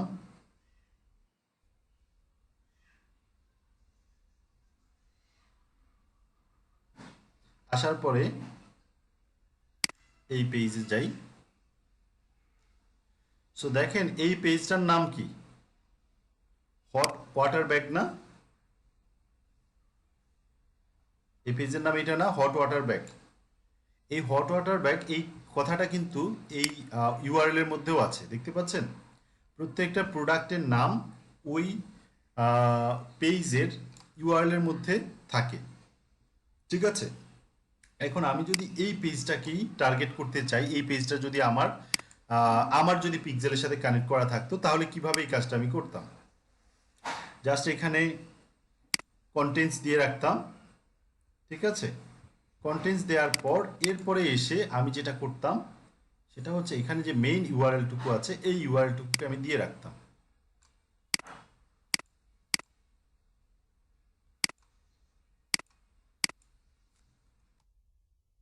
বুঝতে পারছেন? এই যে এখন এখানে ক্লিক করলাম, ক্লিক করলেই এটা হয়ে যেত। এবার আসি, এখানে বাকি যে 2টা পার্ট দেখতে পাচ্ছেন, ঠিক আছে, ইকুয়ালস দিলে কি হতো? এই পেজটার আসলে লেংথ এখান থেকে এই পর্যন্ত এইটুকু হচ্ছে এই পেজটার অ্যাকচুয়াল লেংথ, কিন্তু এরপরে কিছু জিনিস দেখা যাচ্ছে, দেখতে পাচ্ছেন না? এরপরে এগুলো হচ্ছে এই ওয়েবসাইটের কিছু ট্র্যাকিং কোড, যেটা হচ্ছে অটোমেটিকভাবে তৈরি হয়ে যায়। এখন আমি যদি ধরেন ফেসবুক থেকে যখন একজন ইউজার আসবে, তখন ঠিক এই পেজটার পরে এরকম কিছু র্যান্ডম কিছু হচ্ছে সিম্বল দিয়ে কিছু হচ্ছে রিটার্গেট কি বলে কিছু কোড জেনারেট হয়ে যায় অটোমেটিকভাবে এক জায়গা থেকে আরেকজন ভিজিটর যদি অন্য একটা জায়গায় আসে। সো বা ওদেরও কিছু ইন্টারনাল রিটার্গেটিং বা হচ্ছে ট্র্যাকিং কোড থাকতে পারে। এখন আমি যদি শুধু বলি যে আমার এই ইউআরএল এর টুকুর মধ্যে যারা আসবে শুধু তাদেরকে রিটার্গেট করবা, তাহলে যেটা হয় যে এই ইউআরএল এর মধ্যে কিন্তু এই এক্সট্রা একটা অংশ দেখতে পাচ্ছেন না? আমি কিন্তু এই পেজের মধ্যে আছে, এক্সট্রা একটা অংশ এখানে আছে। তাহলে এক্সট্রা কোনো কিছু যদি পেয়ে যায়, সিঙ্গেল কোনো কিছু পেলেও সেটা কিন্তু আর এই পেজ হিসেবে আমার এই ট্র্যাকিং বা এই পিক্সেলের যে সেটআপটা এটা ধরতে পারবে না। বুঝতে পেরেছেন? জাস্ট এটুকু মনে রাখবেন যে আপনি যদি কোনো ইউআরএল ওয়াইজ কিছুকে টার্গেট করতে যান, ইউআরএলটাকে কপি করবেন, এক্স্যাক্ট ইউআরএলটা, যেমন এখানে হচ্ছে এক্স্যাক্ট ইউআরএলটা হচ্ছে এটুকু, আমি হচ্ছে ট্র্যাকিং কোড বাদ দিয়ে শুধু ইউআরএলটা নিলাম, নিয়ে ইউআরএলটাকে এখানে বসিয়ে দিবেন আর এখান থেকে দিয়ে দিবেন কন্টেন্টস, ঠিক আছে? এইটুকু মনে রাখলেই হবে। সো এরপরে হচ্ছে এইটাকে যদি আবার মানে এই পেজে যারা এসেছে ভিজিট করেছে আপনি তাদেরকে কাউন্ট করতে চাচ্ছেন, ঠিক আছে? এবং তাদেরকে এখানে আপনি রিফাইন করতে পারবেন যে ধরেন ফ্রিকোয়েন্সি ওয়াইজ, যে যারা একটা আচ্ছা ফ্রিকোয়েন্সি এটা নিয়ে আপনাদের সাথে কথা নাই বলি, তারপর যদি আপনারা জানতে চান আমি বলতেছি যে এই পেজের মধ্যে ধরেন লাস্ট 2বার ভিজিট করেছে, অ্যাটলিস্ট 2বার ভিজিট করেছে, তাদেরকে আপনি টার্গেট করতে পারবেন। বা আপনি এখানে আরও কন্ডিশন আছে, ঠিক আছে? এগুলো আমি নাই বলি, এগুলো বললে আপনাদের মাথা আরও খারাপ হয়ে যাবে। সো আপাতত এই পর্যন্তই রাখি। সো এই পেজে লাস্ট 30 দিনের মধ্যে যারা এসেছে তাদেরকে আপনি রিটার্গেট করতে চাচ্ছেন, এদেরকে আবার আপনি এখান থেকে আবার রিফাইন করতে পারবেন। রিফাইন কিভাবে করবেন? যেমন এক্সক্লুড দিয়ে আপনি যদি পারচেজ ইভেন্টে ক্লিক করে রাখেন, তার মানে এই পেজে এসে যারা প্রোডাক্টটা কিনেছে তারা ছাড়া বাকি 30 দিনের মধ্যে যারা এসেছে তাদেরকে আপনি টার্গেট করতে পারছেন। আমার কথা বুঝতে পেরেছেন? হ্যালো?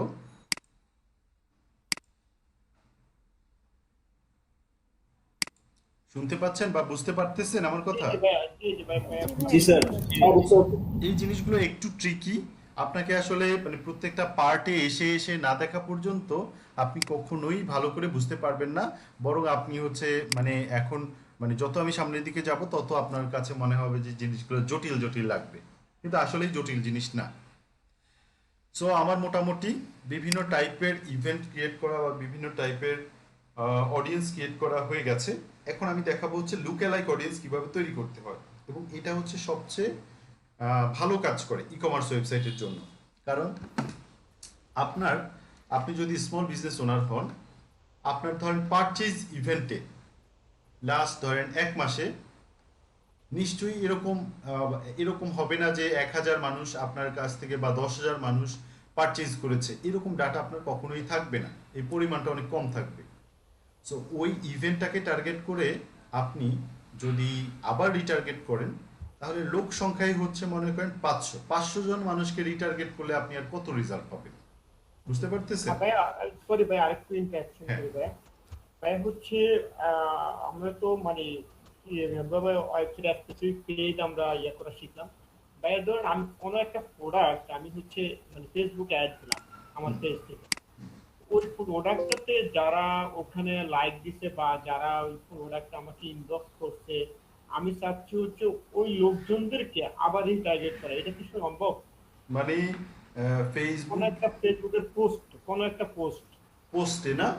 হ্যাঁ হ্যাঁ, আমি একটা পোস্টে দেখেন আপনি ফেসবুক পোস্ট নিয়ে যখন কাজ করবেন, এটা কিন্তু আমরা মানে প্রথম দিন বুস্ট করা দেখেছিলাম না, মনে আছে? জি ওই বুস্ট করার ওখানে এই ফিচারটা আছে যে হু লাইক ইওর পেজ, বুঝতে পেরেছেন? বা আচ্ছা। হচ্ছে পিপল মানে এরকম এরকম কয়েকটা অপশন আছে যে পিপল যারা হচ্ছে আপনার পেজের সাথে অলরেডি এঙ্গেজ হয়েছে তাদেরকে আপনি টার্গেট করতে চাচ্ছেন, নাকি যারা আপনার পেজে অলরেডি লাইক বা ফলো করছে তাদেরকে টার্গেট করতে চাচ্ছেন, নাকি যারা আপনার পেজে ফলো করছে তারা এবং তাদের ফ্রেন্ডদেরকে আপনি টার্গেট করতে চাচ্ছেন, এরকম 3টা অপশন ওখানে পাবেন। জি জি ভাই, আমি বলছেন শুধু পোস্ট, স্পেসিফিক একটা পোস্ট। হ্যাঁ, ওইটা যেমন আমি আপনারা করতে পারবেন, ওখান থেকে করতে পারবেন, ওই যে বুস্ট মানে বুস্টিং আমরা যেখান থেকে করি ওইভাবে। আচ্ছা আচ্ছা ঠিক আছে ভাই, ওকে ভাই, থ্যাংক ইউ। সো আমরা এখন এখান থেকে লুক অ্যালাইক অডিয়েন্স দেখব। লুক অ্যালাইক অডিয়েন্সটা হচ্ছে যে আমার কোনো একটা ইভেন্টে ধরলাম যে 100 মানুষ হিট করেছে, ধরলাম আমার ইনিশিয়েট চেকআউট, আমার ওয়েবসাইটে এসে ইনিশিয়েট চেকআউট এই বাটনে ক্লিক করেছে 100 জন মানুষ আছে। এখন 100 জন মানুষকে তো আমি রিটার্গেট করে কোনো রেজাল্ট পাবো না, পাবো খুব অল্প হয়ে যায় না অডিয়েন্সটা? সো আমার একটা অনেক বড় অডিয়েন্স দরকার। আবার আমার হাতে কিন্তু এই ধরনের অডিয়েন্সও নাই। এখন আমি ফেসবুককে বলে দিতে পারি যে এই 100 জন দিয়ে আমি প্রথমে একটা অডিয়েন্স তৈরি করব, যেটা হচ্ছে যে আমরা একটা কাস্টম অডিয়েন্স তৈরি করব আমি যেই ইভেন্টটাকে টার্গেট করে লুক অ্যালাইক করতে চাচ্ছি সেই ইভেন্টের জন্য। ধরলাম আমার ইভেন্টটা হচ্ছে পারচেজ ইভেন্ট, পারচেজ ইভেন্টে 100 জন মানুষ আছে, সো ওদেরকে টার্গেট করে আমি একটা কাস্টম অডিয়েন্স তৈরি করলাম। করার পরে এই অডিয়েন্সটা ফেসবুককে দেখিয়ে আমি বলে দিতে পারি যে এই ধরনের আমার 5,000 মানুষ দরকার, 5,000 মানুষের তুমি একটা অডিয়েন্স তৈরি করে দাও।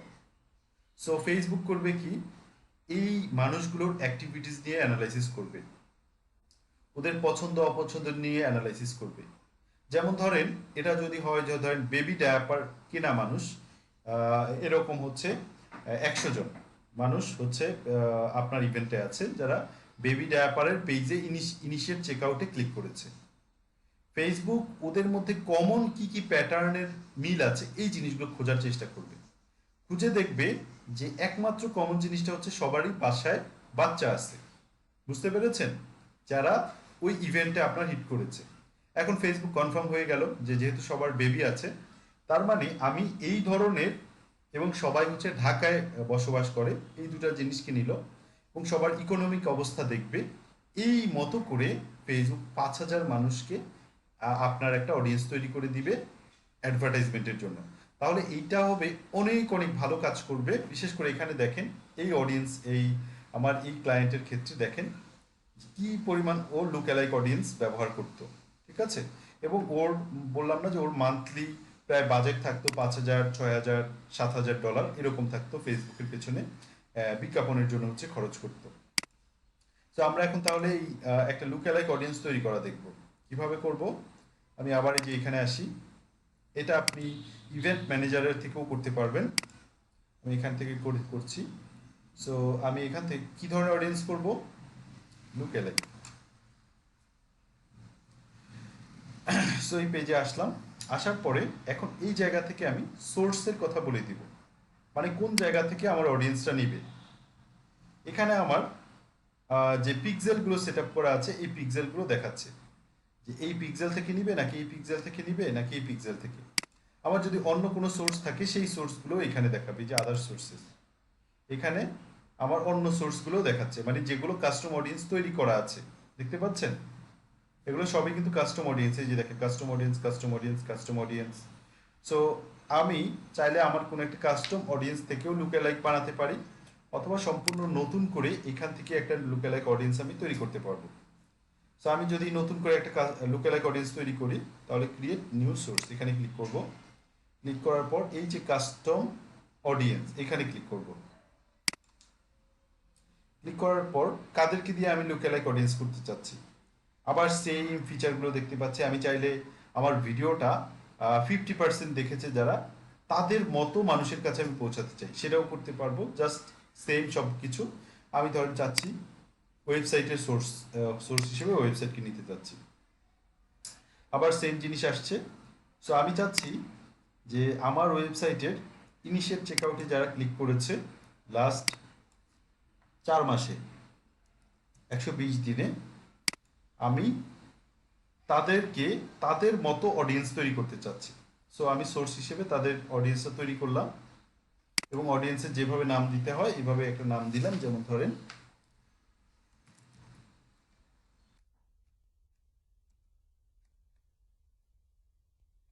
Initiate checkout.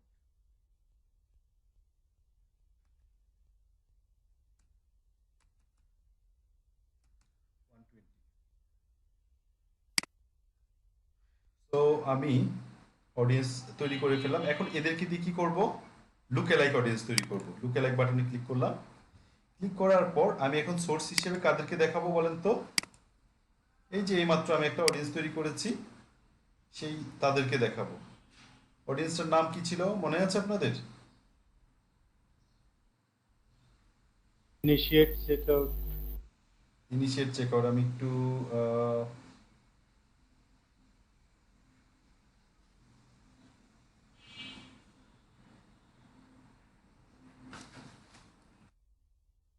এই যে ইনিশিয়েট চেকআউট দেখতে পাচ্ছেন, সার্চ দিলাম, এখানে চলে আসছে।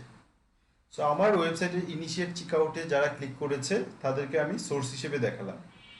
এখন এরা কোন লোকেশনের, আমি একটা লোকেশন এখান থেকে সিলেক্ট করে দিব। আমি ধরলাম এরা হচ্ছে ঢাকায়, ঢাকার বাইরে আমি দেখাতে চাচ্ছি না। ব্রাউজ ক্লিক করি, ক্লিক করে এখান থেকে কান্ট্রি হিসেবে কোনটা থাকবে, বাংলাদেশ দিই। এরপর ঢাকা।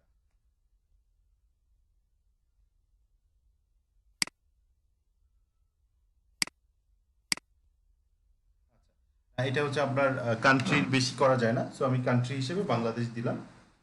এখন এইখানে দেখেন তার মানে কি দাঁড়াচ্ছে, মানে বাংলাদেশ থেকে আমার যেই মানুষগুলো ইনিশিয়েট চেকআউটে ক্লিক করেছে এই ওয়েবসাইটের 120 দিনে, তাদেরকে আমি তাদের মতো করে অডিয়েন্স তৈরি করতে চাচ্ছি। এখানে একটা মিটার দেখেন, এই মিটারে হচ্ছে 1%, 2%, 3%, 4%। এখন এখানকার কথাটা হচ্ছে যে যত বেশি আপনি দূরের দিকে যাবেন তত হচ্ছে তাদের সাথে যে আমি যে বলেছি যে এদের মতো অডিয়েন্স, তাদের সাথে সিমিলারিটিস তত কমবে। তার মানে আমি এই যে অডিয়েন্সটা তৈরি করেছি, যে অডিয়েন্সটাকে দেখিয়ে দিয়েছি, বলেছি এদের মতো অডিয়েন্স তৈরি করতে যাচ্ছি। সো এদের মতো অডিয়েন্স তৈরি করতে চাচ্ছি, একটা হচ্ছে 1%, একটা হচ্ছে 2%, 3%, 4%। এই পার্সেন্টেজগুলো 1% মানে হচ্ছে এদের খুবই কাছাকাছি যে অডিয়েন্সগুলো তারা। 2% মানে হচ্ছে একটু, মানে মনে করেন আপনার মানে এই অডিয়েন্সের সিমিলারিটিসটা কিছুটা কমে যাবে। 3% মানে আরো বেশি কমে যাবে। এবং দেখেন অডিয়েন্সটা বড় হয়ে যাচ্ছে। এখানে দেখেন অডিয়েন্সটা কতটুকু অডিয়েন্স থাকতেছে, 5,62,000 1% হলে। 2% হলে কত হচ্ছে, 1.1 মিলিয়ন। 3% হলে কত হচ্ছে, 1.7 মিলিয়ন। তার মানে আপনার যদি দরকার হয়, আপনি সবসময় চেষ্টা করবেন কি 1% রাখার নাকি 10% রাখার, কোনটা ট্রাই করবেন? 1% রাখার। যদি দেখেন 1% আপনার অডিয়েন্স খুবই ছোট হয়ে যাচ্ছে, আপনার আরেকটু বড় অডিয়েন্স দরকার, তখন আপনি 2%-এ যেতে পারেন। কিন্তু 2%-এর বেশি গেলে আপনি কখনো ভালো রেজাল্ট পাবেন না। এই যে এখানে এস্টিমেটেড পিপল দেখাচ্ছে, দেখেন 1% এস্টিমেটেড পিপল কত, 5,62,000। 2%-এ আসলে কত হয়ে যাচ্ছে, 11,20,000। ঠিক আছে, সো এইটুকু আশা করি বুঝতে পেরেছেন। আমরা এটা কি করব, 1%-এ রাখবো। রাখার পর এরপরে আমরা এখানে ক্রিয়েট অডিয়েন্স বাটনে ক্লিক করব। ক্লিক করলে আমাদেরকে অডিয়েন্সটা তৈরি করে দিচ্ছে। সো এই যে দেখেন 1% লুক অ্যালাইক অফ 1% কি, ইনিশিয়েট চেকআউট। বুঝতে পেরেছেন? সবাই কি বুঝতে পেরেছেন? জি স্যার, বুঝতে পারছি। এগুলোকে কেটে দিচ্ছি। কিন্তু স্যার ওই যে নিচের গুলো অনেকটা লেখা আছে 5 থেকে 10%, এই যে লোকাল ইনি তো অনেক বেশি দিচ্ছে নাকি? সো এটা আমি বলতেছি এটা কি। আচ্ছা, ডিলিট বাটনে ক্লিক করলাম। আচ্ছা, সো এইখানে দেখতে পাচ্ছেন, এটাও ডিলিট করে নিচ্ছি।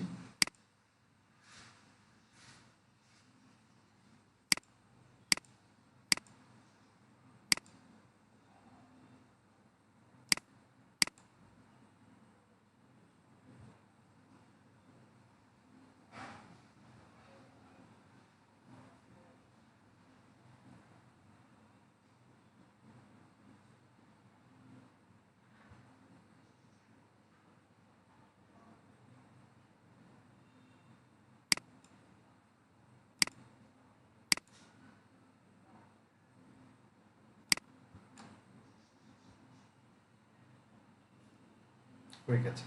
সো এইটা হচ্ছে কি, আমরা আপনাদের কি মনে আছে ওই যে যখন একটা অডিয়েন্স নতুন করে তৈরি করতে যাই, ঠিক আছে, তখন একটা নতুন করে একটা অডিয়েন্স তৈরি করতে গেলে আমরা যখন নিউ অডিয়েন্স দিয়ে কাজ করি, তখন একটা টার্গেটিং একটা ছিল যে ইউএস এর 5%, ইউএস এর 10%, মনে আছে এগুলো? মানে ইনকামের যে পার্সেন্টটা, ইনকামের একটা ইয়া ছিল। হ্যাঁ, ওই জিনিস ওয়াইজ হচ্ছে এখানে টার্গেটিংটা করেছে, আর কিছু না। ও ইনকাম ওয়াইজ, বুঝতে পেরেছেন? সেটা হচ্ছে সেই ফিচারটা। সো মোটামুটি আমাদের মানে যতগুলো সেকশন ছিল, আমি সবগুলো সেকশন নিয়েই কথা বলেছি, সবগুলো সেকশনই ভিডিওর মধ্যে আছে। এখন এটা ডিপেন্ড করতেছে আপনারা কতটুকু কি করতে পারবেন না পারবেন। আমি জানি যে আপনাদের ইভেন কোনো প্রশ্নও আসতেছে না। এটার কারণ কি? এটার কারণ হচ্ছে আপনারা তো কেউ কিছু জানেনই না, যে কারণে আপনাদের এই টেকনিক্যাল জিনিসগুলো সম্পর্কে আপনাদের কোনো ধারণা নাই, এই কারণে আপনারা বুঝতে পারতেছেন না। ঠিক আছে, আপনাদের হচ্ছে মানে প্রশ্নই আসতেছে না। সো প্রশ্নটা আসবে কখন, যখন আপনি নিজে এই জিনিসগুলো প্র্যাকটিস করতে যাবেন, তখন আপনার প্রশ্ন আসবে। হ্যাঁ বলেন। সেটা প্র্যাকটিস করতে গেলে তো ওয়েবসাইটের দরকার। এক্স্যাক্টলি, প্র্যাকটিস করতে গেলে তো মাস্ট ওয়েবসাইট লাগবে। এবং সেই ওয়েবসাইটটা আপনারা যদি ডিজিটাল মার্কেটিং নিয়ে সিরিয়াস থাকেন, তাহলে আপনাদের কিন্তু ওয়েবসাইট বানাতে হবে। এবং হয়তোবা এসইও পার্টে আমরা যখন চলে আসবো, তখনই কিন্তু আপনাদের ওয়েবসাইট লাগবে। ঠিক আছে, মেন্টালি প্রিপারেশন নিয়ে রাখেন। রাখার পর এরপরে এসইও পার্টে আসলে আমি আপনাদেরকে গাইড করব যে কিভাবে একটা ওয়েবসাইটকে কিভাবে কি করতে হবে। ঠিক আছে, অ্যাটলিস্ট এরকম একটা প্রিপারেশন নিয়ে রাখেন যে একটা ওয়েবসাইট আমার হবে এবং আমার 2,000 টাকার মতো বাজেট লাগতে পারে। ঠিক আছে, এই বাজেটটাকে হয়তো কমিয়েও আনা যাবে যদি অনেক কজন মিলে একসাথে আপনারা গ্রুপে কাজ করেন। গ্রুপে বলতে ধরে